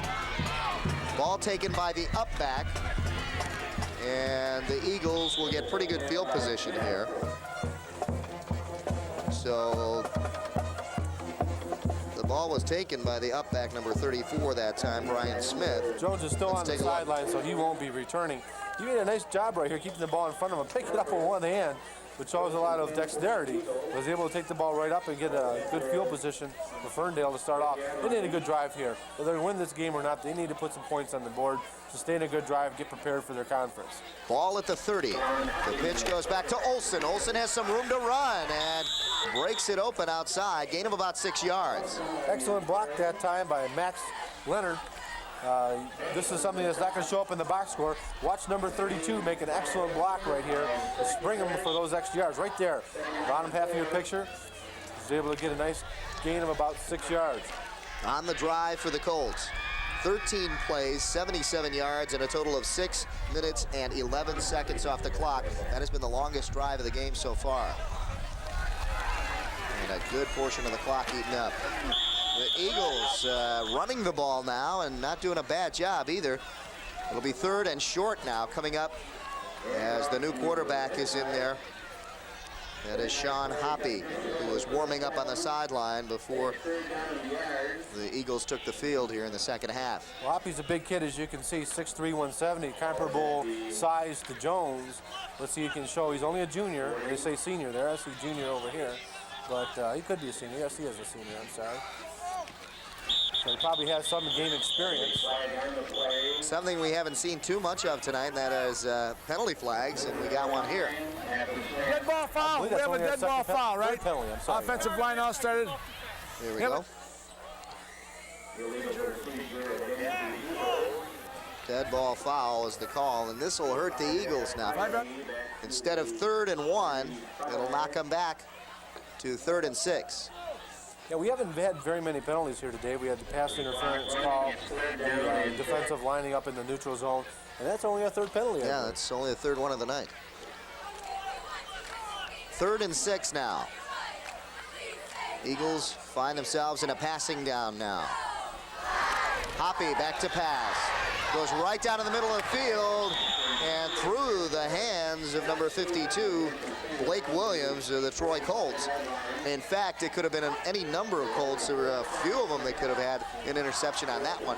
He was looking for Stevens right there. The linebackers drop back in a hook zone coverage. What they do is they drop back about 10 yards. You can see right here, he throws right into that hook zone pattern. And Stevens coming across the middle. Doesn't telegraph it too well. Gets off a decent pass, but again, you can see the linebackers are both there stepping up front to knock the ball away. Clock stopped at 3:56 here in the third quarter. And it's a 4th and punting down now for the Eagles. You can see the big difference that Dwayne Jones in the missing of Dwayne Jones in the lineup. This is where they've had problems in the kicking game. They're setting up a return now. Good punt, and they'll get a good Ferndale roll inside the 30-yard line to about the 27, 28-yard line. A lot of time left here, Dave. 3 minutes, 45 seconds left in the third quarter. The score 33-6 in favor of the Troy Colts over the Ferndale Eagles. Home opener here for the Eagles at Hanson Field. And many of the Eagle fans hoping that Dwayne Jones can get back in the game. He's got his helmet on. I don't know if that means anything. Next week we'll be at Rochester, and the Falcons will host the Dondero Oaks. The Oaks, if you remember last year, having a big defensive season for them with 6 shutouts at one point in the season, 6 in a row. So should be a good game next week. Flags fly on this one now, as maybe both teams starting to get a little tired. Seeing a couple of flags. Usually an offensive legal procedure. You see what it is. Got before the snap. Yep. Well, movement before the snap there. Williams is not looking good on the sidelines. I've had a chance to kind of peek over there, and he is just moving very slowly. It looks like he's moving in slow motion over there. There's Hoppy on the sideline. And if they can just get some pass action going, as they did with Smith, although it'd be very tough with the arm that Smith has. Very true. Jones, Dwayne Jones, I'm talking about, excuse me. Jones. Smith and Jones. That's right. Full-time combination. Dwayne Jones is who I'm talking about.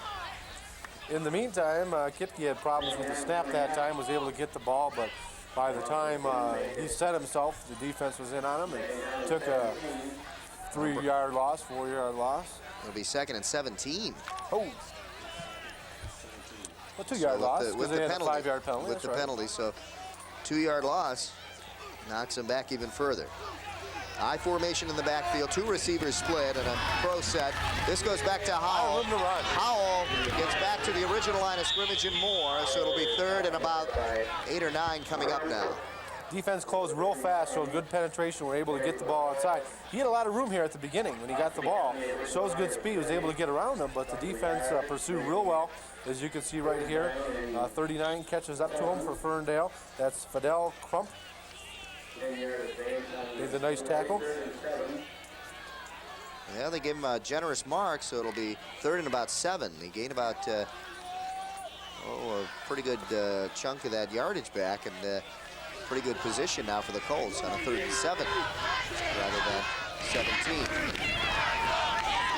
And Gould picks up the first down and more. The Troy Colts, just when the Eagles look like they've got him on the ropes, they come up with another big play, and Gould carries it to about midfield. That was an excellent telegraph play that time. Looked like it was passed. They had Ryan down here in the corner, and they ran right up the middle with Gould. Gould showed good power running, was able to get through the blocks, had good footwork. He was able to get the first down on 3rd and 7. That shows a lot of confidence in the running attack. 3rd and long, and run the ball up the middle. I'll tell you that. That's a good call by Gary Griffin. 1st and 10 from midfield for the Colts as they start eating up the clock here in the second half now. This will be their 2nd long drive if they can hold on to the ball. Howell breaking outside, then cutting straight up. A great move by Howell to get past, and now breaks inside the 20-yard line. Great individual effort by E.J. Howell to get inside the 20. I'll tell you what, Dave, that is probably one of the better runs you're going to see this year. E.J. Howell broke 3 tackles, spun out of 2 additional ones, and he had a great game. Let's take a look at it right here as he pops through the line. What made it was the cut upfield, straight upfield. Here he angles out. Watch this cut up. Okay, that's what did it. There's a cut. He almost falls. He almost cut himself out of it. But watch him spin right here. He's going to spin out of this move right there. There's the spin. He's able to take the ball, break another tackle, and then the defense catches up to him with good penetration there in the end. But what an excellent run. Again, the key, I think, was cutting upfield behind his blockers. Had he gone outside, there would have been no one there to help him, and he would have probably angled off to the sideline. Instead, he gets even more yardage going straight upfield. That's a good point, Dave. In a typical situation like that, you're going to run into people, which he did, but he was almost able to break it through. With the timeout down on the field, we remind you again, no, this is not Bosnia-Herzegovina. This is the Roadshow video program. And that will be coming up next at 9 o'clock. And this month, Brad and Pat head up to Almont, Michigan, to experience the game of paintball. That's tonight at 9 o'clock right here on Channel 63. Is this similar to the War Games? There he is, right there. That's the man wearing the helmet, I think. Right there, that guy. Bubba. As you can see, he's just as crazy with the camera as he is with that paintball gun. You never know what he's going to shoot. Brad Wicker, one of the hosts. So immediately after the game, he goes and dresses up in that stuff so you can watch him on the show. Now the Colts are sent back to their huddle.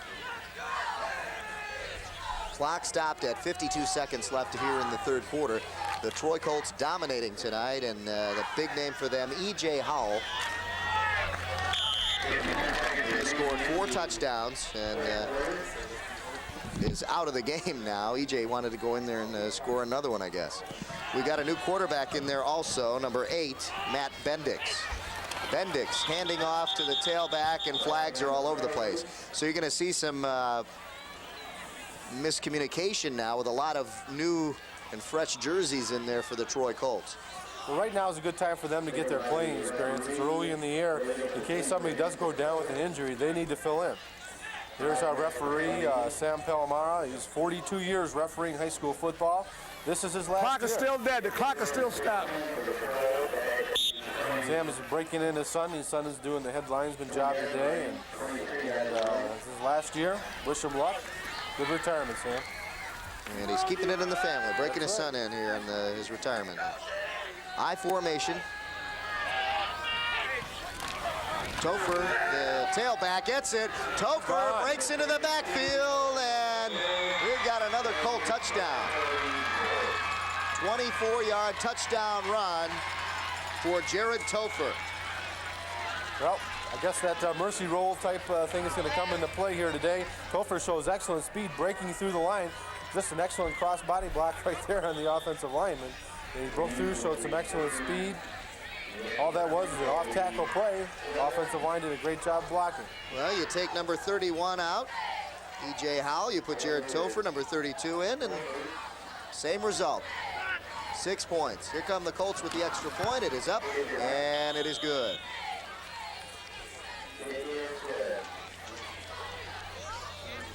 And there's man heading into his last season here. He's not walking off now, is he? No, Sam's still going to be there. He's still got another quarter to go. He's still got, matter of fact, he's got 7 more games. From the angle here, it looked like he was headed right to the locker room there. Well, the game is 34 points, so that rule does not take effect yet. Remember, it's got to be 35 points or more before that the clock keeps going, either whether the ball goes out of bounds or the pass is incomplete or not. That's not going to happen yet. Troy needs to score 1 more point before that rule takes effect. Okay, and then what we would see is no stoppage of the clock. The clock would continue to run. I think that's a good rule because it prevents games from being dragged out and teams from piling on points, and it just becomes unnecessary at that point. Particularly when the team that's losing is throwing a lot of passes, a lot of incomplete passes, that game could really go on forever, basically. Yeah. And you know they're and we've been here on some of them. Here, it's time to break out the earmuffs, folks, and get that hot cup of coffee or cocoa tonight, because it's a chilly night for football in the stands. But you know, down on the field, it's 102 degrees. Just kidding. 33 seconds left here in the third quarter. Weems to kick. It's a good one. Inside the 10, and who's going to take it? Here we go. Finally, Eagles come up with it, runs into his own player, still manages to keep his feet, and a pretty good return there for Fidel Crump. I like that name, Fidel Crump. Fidel Crump. I like it. There's character. Unique. Yes. Here's the boomer. Watch Beams. Watch him just boom this one down deep. This ball goes down to the 5-yard line, and I'll tell you what, he shows a real good foot. That ball's got to be picked up, guys. Come on, somebody's got to take it. I know you don't want to play very much here, but by the time he gets the ball, runs upfield, runs into his own man and is tackled. On the day, E.J. Howell is 114 yards unofficially with 4 touchdowns. So not a bad day. Had a good day. I'm sure that's the last we'll see of him today. And this will be the last play of the third quarter here. In the game is Jones, and he passes. It is complete down there to Schaffner. Schaffner again on the slant, and that's been his pattern tonight, and it's worked pretty good for him. And it's good to see that Jones is back in there for the Eagles, Dwayne Jones. Well, again, that's his forte, those quick 1-2 step drop backs, the quick hitter, the quick pass on the slant. That's what he's been good at today, and that's what they're going to need to do if they want to at least score some more points. I'm not going to say get back in the ballgame, Dave. And that'll end it here in the third quarter. As we head into the fourth quarter, the Troy Colts lead 40-6. And a chance for us to see more of Dwayne Jones. I'll tell you can't be anything but impressed with this guy's arm, the way he can throw. He throws the ball 40 to 50 yards and reasonably accurate. A lot of the crowd here looks like they're getting a little restless on the Ferndale side. They're going to have fun whether they're winning or losing, obviously. But some of the crowd looks like they're going home as the temperatures drop into the 50s and potentially into the 40s here tonight. They're the U of M, and surprisingly, he's hugging a guy wearing green. The big U of M. Surprising that a guy's hugging a guy, but let alone with green and raisin blue. Yeah. But I don't know whether the green was Michigan State or Notre Dame or looked like Miami Hurricanes, so that was kind of safe. Second down and about 4 yards here, and a whistle down on the field before we start the fourth quarter.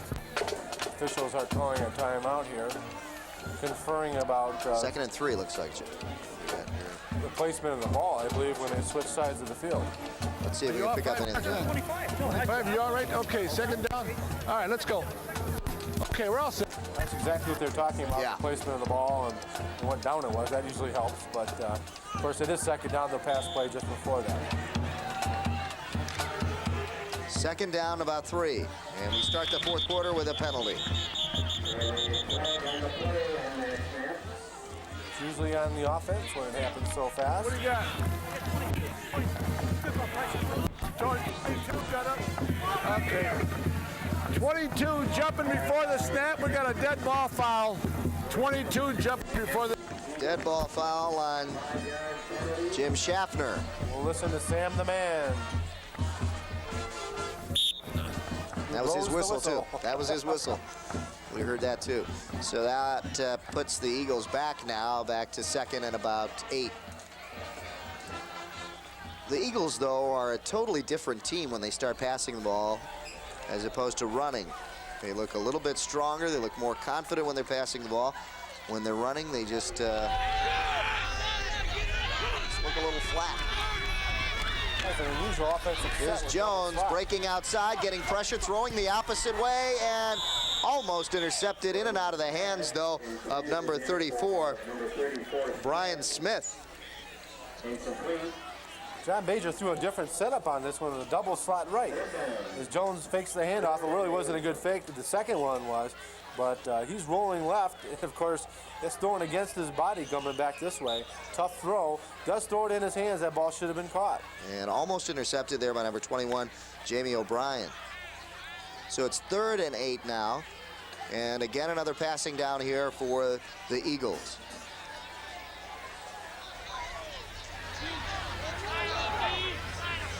Dwayne Jones, the quarterback, 2 men in the backfield and 1 receiver up top, or rather 2 receivers split up top. Jones to pass. On the little screen, complete, and a big pickup of a first down for the Eagles. Complete there to Schaffner. Schaffner, show us something a little different, came across the field from the backside to pick up the first down and more. They do that to spread the linebackers out. Watch 22, and he's playing in the slot there. He'll come through.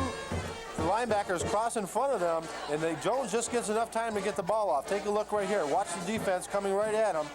He just has enough time to get the ball off over the outstretched hands of the linebacker into Schaffner's hand for the first down. A nice touch by Jones that time. He had to throw over the defender, and still he threw it right into the hands of his receiver. With the man in his face. Yep. Faking the handoff, going downfield again, complete to Stevens for about a 6-yard gain. This is where they're dangerous. When they throw the short passes, they're able to give Jones some time in order to throw the ball. And you tell you what, he's had a man in his face pretty much all day. They're taking advantage of the short drops, and this time they took advantage of the size of Stevens. Take a look right here as he cuts on basically just a square out pattern. He comes across the field and hits him on a 7-yard gain. Second down and 3. The score 40-6. The Troy Colts lead, but it's just something to watch this guy, the quarterback, Dwayne Stevens, or Dwayne Stevens. Excuse me. And he's here tonight. Dwayne Jones. Dwayne Stevens is here tonight. That's what I was thinking about. Here's the pass downfield, complete. Complete to Josh Duddle. Josh Duddle on the reception, and a big one for the Eagles. That's just a beautiful pass, dude. Right on target. He has a nice 3-4 step drop back, looks at his receiver all the way, throws a perfect pass right in his hands. He's throwing a little post route. And a lot of traffic out there, too. A lot of Colts. Ball at about the 33-yard line of the Colts. And again, Bob, you're seeing a totally different Eagle team when they go to the air. They're very offensive-minded when they're doing this, and keep in mind one thing. They can throw a draw at them at any time and potentially get them on their heels. 1st and 10, ball on the 33. Jones, complete to Wrigley, out of bounds at about the 3-yard line, 2 or 3-yard line. Great spin move by Wrigley that time. I'll tell you what, he had that move earlier, and it shows some great moves down there. He was the one who broke his leg last year, but it shows no real effects toward that. Great pass by Jones, right on target. Take a look right here, leads him perfectly. Look at this pass, nice tight spiral, hits Ridley right there. Look at the spin move. Bill Wrigley, nice play. And just missed getting into the end zone. Jones has 3 receivers out there. Looking to Stevens, and it was whistled down. Did he get in? Touchdown. Yes, he did have possession. Once you break the plane in the goal line, I'll tell you what, one split second after that, doesn't matter if you fumble, the ball's taken away. It is Let's take a look. Let's see if he does have possession. Here's the pass. Yep. That is a touchdown. Comes down. I don't know. He might have been fumbling that ball. Did he come? Does he have to come down with it? He's got to have possession of the ball. But it was already whistled before he even took off. It was a quick whistle, Dave. I'll tell you that. If that ball was bouncing down, that's how that ball was taken away. If he's got that ball in his hands, there's nobody's going to take the ball away from him. Take a look right here. Let's see if he's got the ball. No, the ball's coming down. He never had possession of the ball. So the Colts do have a complaint there to file. But they, for the first time this year, have kicked an extra point. So things are looking up now for the Eagles. Stevens on a 3-yard pass from Jones. That's his second touchdown of the game. And it's 40-13. They gave that extra point to the wrong team, Dave.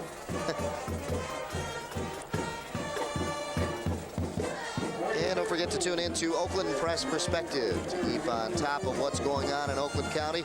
Tune in to the Oakland Press Perspective. The editor of the Oakland Press, Neil Monroe, hosts this program. You can watch it every Friday right here on Channel 63 at 8:30 p.m. That was a good drive by the Eagles. They needed to do that. That drive took all of 3.5 minutes. They had to score quick. They did. Maybe an onside kick, or maybe they're just going to be satisfied with putting a couple drives together and getting ready for the conference season. One man short, 55 runs on the field here, and we're ready for the kickoff. 9:22 left in the game. 40-13 the score. There's a short kick, and it looks like it's going to go out of bounds, and it does. And the penalty flags fly. Kind of kicked that one off balance. He ran up to the ball and just sideswiped it and put a little hook on it. Take a look at him running up to the ball. Kicks it a little off balance underneath. That was what they call a slice shot in golf. Slice? Yep. That's what I usually hit. Yep. Hook would have gone the other way. Yeah. Yeah, no, I don't hit those. I hit the slice, just like I guess it depends if you're right or left-handed, too. That makes a difference. Yeah, right. Either way, it didn't go where you wanted it to. Yeah. They're going to force him to re-kick. So they back it up to about the 35-yard line, and that's where the Eagles will kick again. 9:21 left in the fourth quarter. And the Eagles trying to get the Colts deep, stop them, and try to get it back again. What a fun team to watch, though, when they've got Wayne Jones at quarterback. Right down the middle. Taken there by Topher. Topher straight up the middle of the field and brought down at about the 39-yard line. Well, they got 4 yards on that exchange. They would have had the ball at the 35. They elected to take the ball out of bounds, and they picked up 4 yards. Here's the return by Topher. Really got that ball to spin. That's not exactly what you want the ball to do, but gets the ball on one hop, and that really helped. He's able to follow his blockers to get the ball down to the 39-yard line. Excellent field position. Of course, they've had real good field position all day today, Dave. Yes, they have. Colts, 1st and 10 on the 39, their own 39. The pitch going back to the tailback, and a good run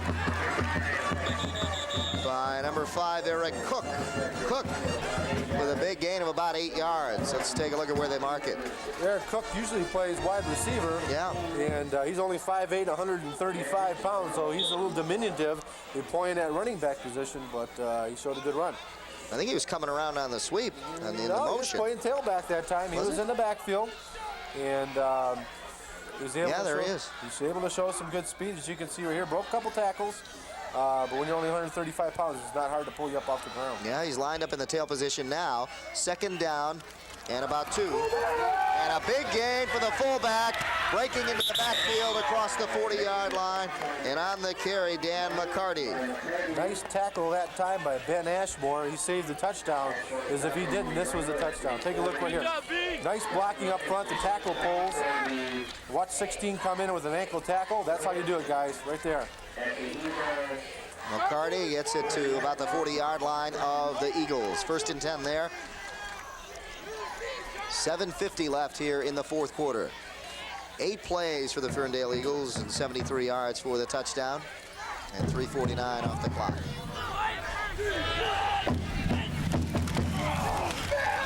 First down carry, and here he is again, breaking into the backfield and more. Down the sideline and finally out of bounds inside the 15-yard line. And another big run by Dan McCarty. McCarty's showing some excellent speed that time as he broke through the line. He's showing that he's got good size. Take a look right here. McCarty's 5'11", 185. As he breaks through the line, he's following his blockers real well. Actually, that time he missed the block. The defensive lineman went the wrong way. He was able to turn the ball up the sideline. It shows good balance right here. He did break that tackle and was tackled a little bit further down the field. It showed good balance on that run deep in the territory. Ball at about the 12-yard line. 1st and 10 now for the Colts. They can pick up a first down inside the 2.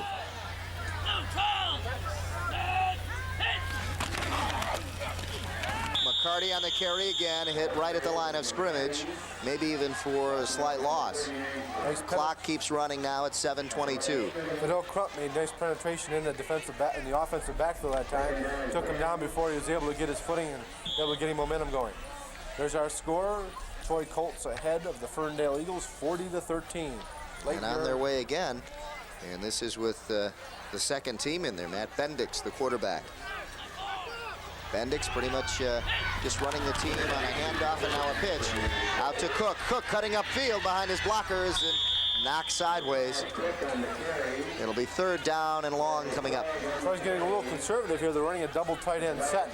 That time, the tight end on the left side, I believe, was number 89, John McCall, actually moved his hand a little bit. They could have threw a flag, and it looks like... And they did. There is a flag down. But who is it we're against? Step him off right here. Wait a minute, no, we'll see. It's We'll on step the up. Eagles.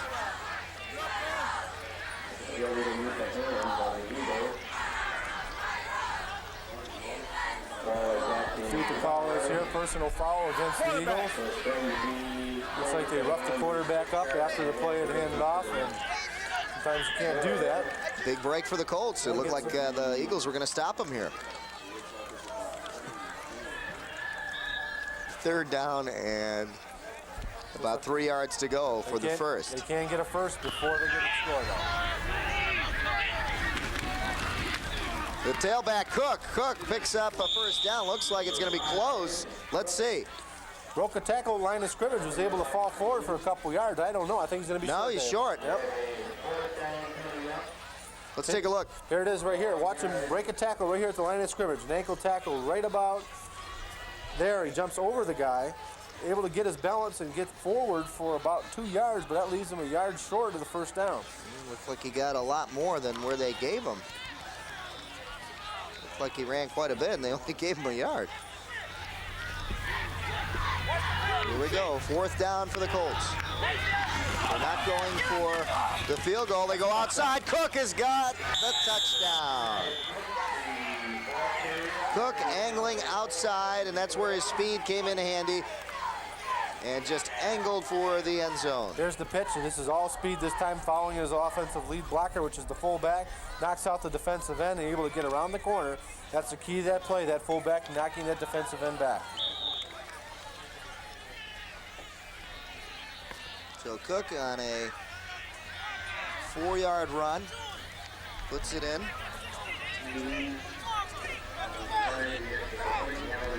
It's 46-13. Let's look at the extra point here. The attempt. The Colts, it is up, it is good. And again, we're 1 point short of that mercy rule. Still 34-point differential. 5 minutes and 52 seconds left here in the 4th quarter, with again the score 47 for Troy and 13 for Ferndale. Well, in a way, I'm kind of glad, because I want to see Dwayne Jones out there again. I just enjoy watching that guy throw the ball. He's I think Dwayne wants to go home. He's got a little bit of a headache here today, and he's showing a lot of guts playing after getting knocked a couple of times. While I was wind knocked out of him once today, and then again we saw he got hit in the head a few times. Here we see some of the other players coming out now, some fresh players. And fresh fish is, if that's what you want. Fresh fish, yeah. Watch the Master Angler Show right here on Channel 63. You get fishing tips and the latest techniques with Mark Gomez. And he talks to, I guess, people like Babe Winkleman. Do you know these guys? I know Babe, yeah. Babe He's got a show. Yeah. And, real fishing or good fishing, that's what it is. So it's time to catch the Master Angler Show. Baba Zumi is the guy. Tuesdays and Thursdays. These guys got the real fishing show. Who's that? Baba Zumi. Oh, okay. That's Japanese guy. Weems with the kick, taken at the 10-yard line and brought up, and a good return by the Eagles. Nice return there. Both of these teams have shown excellent returns on kickoffs. That shows good coaching on special teams, able to block them out. Right here, both, look at the two up men. They both come toward the receiver. That's what you're supposed to do. You're supposed to follow those two up men and follow their lead blocks. 25 should get in front of him, because he's not doing any good behind him as he's following the play.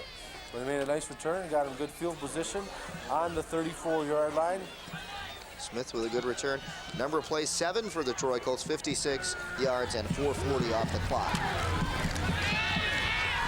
Hoppy, quarterback, running outside and finally down at about the 40-yard line. Stayed in bounds. The clock keeps running. He stayed in bounds. I don't know. Let's take a look right here. Hoppy back in at quarterback for Jones. I guess they're probably alternating here. Get Hoppy some game experience. Of course, he is a senior. But as he takes the ball outside, let's see if he's tackling in bounds. Yes, he is. Just barely. 2nd and 6 now coming up for the Eagles. Sean Hoppy, the quarterback. He's got 3 receivers. And in the backfield. And intercepted. Ball taken by Beams. Beams brings it back to about the 40-yard line, and the Troy Colts are in business again. Sort of strong arm, but threw it to the wrong receiver. Threw it right in his arms, and we have a little turnover here. There's Hoppy going back to pass, and watch his arm. He's showing a strong arm, but as you can see, he just overthrows his receiver. Intended for Josh Duddle, and he just overthrew him. Nice return by Beams. Getting some extensive playing time here. Showing a good leg on kickoffs. 1st and 10 on the 39 of the Eagles. Handoff to the first man through, the fullback again, and a big run here inside the 15 to about the 11-yard line. And that again is McCarty. Dan McCarty, the fullback, has done a pretty good job in there here in this second half. Ben Ashmore makes another game-saving or touchdown-saving tackle He tackles him by the ankle. Here's McCarty jumping the ball, popping outside right here. Shows some good speed for a fullback. And was almost able to break it. Watch 16 right here at the last second. Ashmore dives and is able to catch his foot and trip him up. McCarty definitely will be starting on any other team, but he's playing behind Garrett Gould, so some big shoes in front of him to fill. But doing a great job here. Again, he gets the carry, and this time the Eagles have his number. Gould didn't have a real good day today. He was able to pop a few big runs out, but at the start of the game wasn't able to get anything going. There's McCarty again. This time, a good penetration by number 46 was able to get through and stop his momentum. Gang tackled again, that time by number 39, which was Fidel Crump. And again, number 46 was able to get in. Or 45, it was 45. Chad Bestovich. Chad Bestovich, you're right.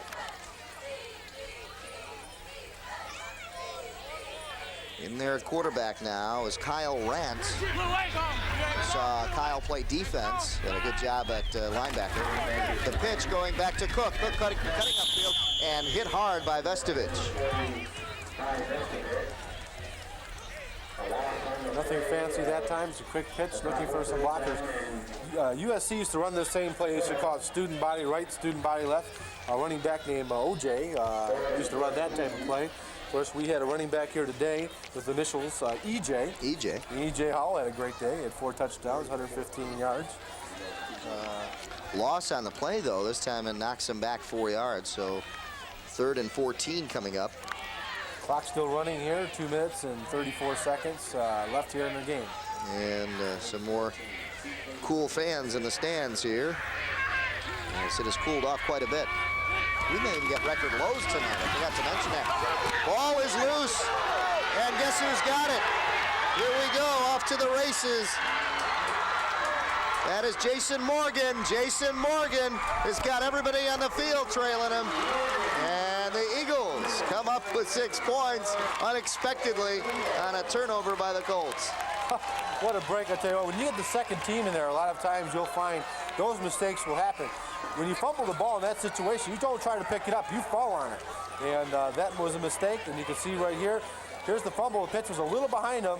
The ball was actually kicked. He didn't have a chance. Morgan grabs the ball up, shows decent speed. He almost fumbled the ball himself. He was able to take the ball for about an 85-yard fumble recovery. And he's on his way back now. Where's the oxygen, Coach? He's going back on the field. Look at this. This has got to be one of the longest replays we're going to show. And there he is. Touchdown. Jason Morgan. Put a little life in this crowd here. They haven't gone home. Timeout Eagles with 2:10 left here in the 4th quarter. Eagles trying to get back some points, make it respectable. I think, you know what, even though the score is reading 47-19, I think the Eagles are happy with the way they play. They've shown some good things offensively, and you know, the defense could have done a little better, but I think it was just bad breaks. Next week, don't forget to tune in as the Rochester Falcons host the Dondero Oaks, and that'll be Monday only at 7 p.m. right here on TCI Channel 63. Well, this time they've got to be happy with trying to get through the game without many injuries. Jones, again, did get hit a few times. Right now, I think they're going to do is just try to work on some fundamentals. One of the problems they've been having have been the conversions, and I think they're going to work on a few of those fundamentals in game situations and get prepared for that conference, because they don't have a bad team this year. No, they don't. They've shown a lot of bright spots. They really have, and Jones has shown that he can throw the ball, and he's got a good receiver in Stevens, so they've got a lot of bright spots going on for the year, and one of the things they've got to work on again here is the extra points. And hey, no, just off to the side, no good. Didn't miss it by much, but they were able to get the snap down. Again, there's our score, 47-19 in favor of the Colts. Not much time left here, 2 minutes, 10 seconds left in the 4th quarter. They'll probably just kick this ball away. I don't think they'll see anything tricky. No onside kick at this point in the game. What do you think, Dave? No. Straight, nah. Well, you never know. Maybe they will, maybe they will. I don't think they want the Colts to have it in their hands way up here with 2 minutes left. Well, it gets a little embarrassing when you get into that 50-point range. Yeah. 47 is a little more respectable than 53 or 54 or whatever. What do you call that? That's, according to our producer, Pat Collar, creative dressing. Creative dressing. Creative dressing, he says. I call it different. And, hey, what game are you listening to? Oh, okay. Definitely not us. He's smiling. Hey, what game are you listening to? He's listening to the Tigers. There we go. Okay. I hope Brad didn't make any money off that guy. That's all I gotta say. And here it is, the onside kick. Look out. Fumble. They pick it up. What a break for the Eagles. The Colts could not hold on to it. John Major pulling the right strings at the right time here with the onside kick, and recovered down there by, looks like Terrence Packer. He was a little dance there after the end. He was happy. Well, that was an unusual surprise. I guess they must have worked on it. If they get in that situation later on during the course of the season, they might as well. Yeah, and you called it, so I'll give you credit for that one. I don't know if I called it or not. I mentioned it. That's it. They're working on fundamentals, and that's what you got to do. Clock just under 2 minutes left in the game. Passing deep. And intended down there. That's Chad Vestovich, the quarterback. Yeah, intended for Schaffner. And quarterbacking. There's Chad looking at 45 Vestovich back there, and he gets off a good throw just off his fingertips right here, just a little bit overthrown. But I'll tell you what, if it was underthrown, it was intercepted. The Ferndale drive, if you could call it, was the fumble recovery there. 70 yards total and 20 seconds out the clock. Look at this, scrambling to get back to the line of scrimmage is number 28, or correction, 29, and that is McNeil. John Bazier on the sideline, calling the onside kick, and coming through with that. As low-key as John is, you're really surprised by the game plan that he's used today. He's been very creative in the game and has done a decent job for being behind all day today. Vestovich again still at quarterback.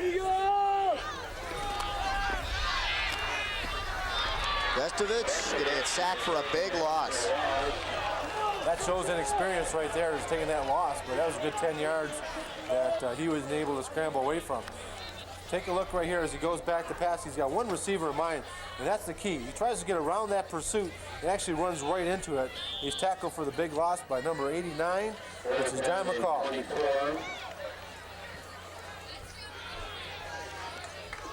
It'll be 4th and 24 here. And the clock ticking down. Could be the last play of the game right here. I don't think Troy will take a snap if, in fact, they get the ball back. Vestovich to pass. And intercepted. Brought down at about the 42-yard line. The Colts will have it with 22 seconds left and just enough for one snap. You know, Vestovich is again showing his experience, that quick drop, and he's throwing the ball to an area. And as he throws the ball to that area, the receiver obviously is not in the area. That was Josh Duttel or Duttel, or how do you pronounce that again? Duttel, I like that. He was going the wrong way, we'll say that. And intercepted down there by Greg Lanier, number 45 for the Colts. And that'll pretty much do it for the Eagles offense tonight. With 22 seconds left on the clock, all we'll do is take one snap here to get the clock rolling, and that'll do it.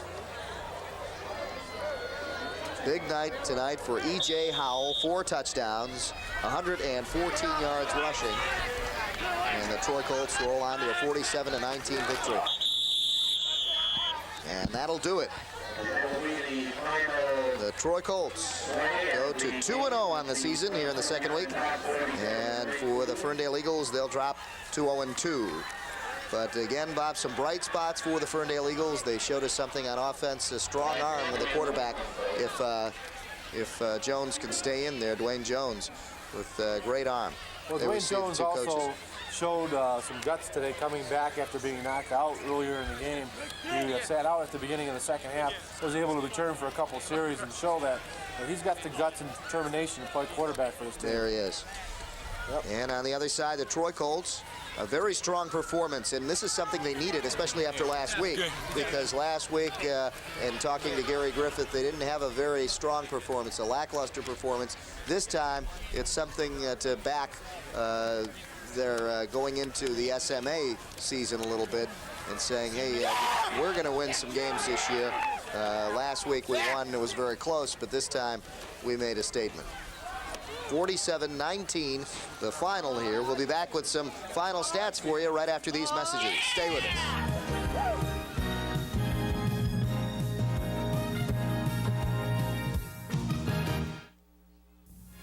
If you wish a video cassette of TCI Sports, the cost is $25. Send a check payable to TCI, along with your name, address, and the names of the teams that played in the game, to TCI Sports Videotapes, 4500 Delamere Boulevard, Royal Oak, Michigan, 48073. Remember to tell us which game you wish to receive. And thank you for watching TCI Sports.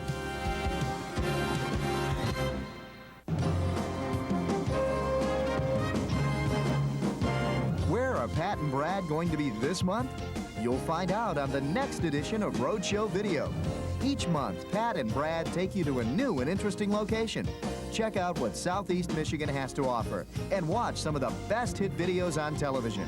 That's Roadshow Video, coming up next on TCI 63.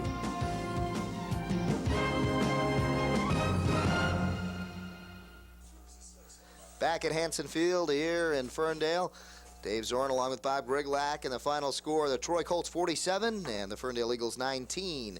Some of the final stats for you. Bob, an unbelievable 392 yards rushing for the Troy Colts, passing only 16, but hey, they had a whopping total of 408 total yards, 6 first downs only. That's what they had in the first half. They did not need to pass the ball. That's the obvious situation here today.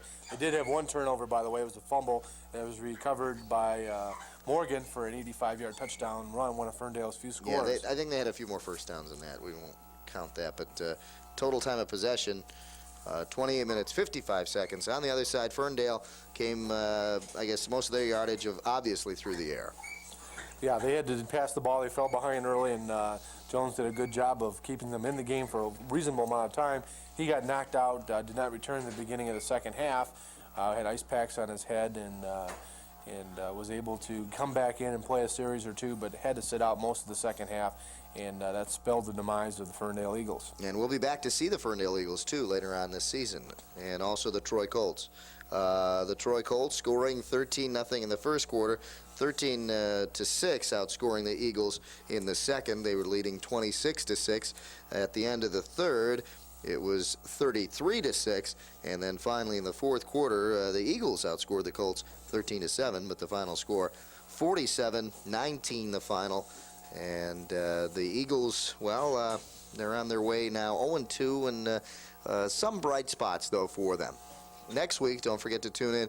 The Rochester Falcons host the Dondero Oaks, and that'll be a Monday-only game. You'll see that on Monday only because that is a late Saturday night game, so we will not be able to get that on for you.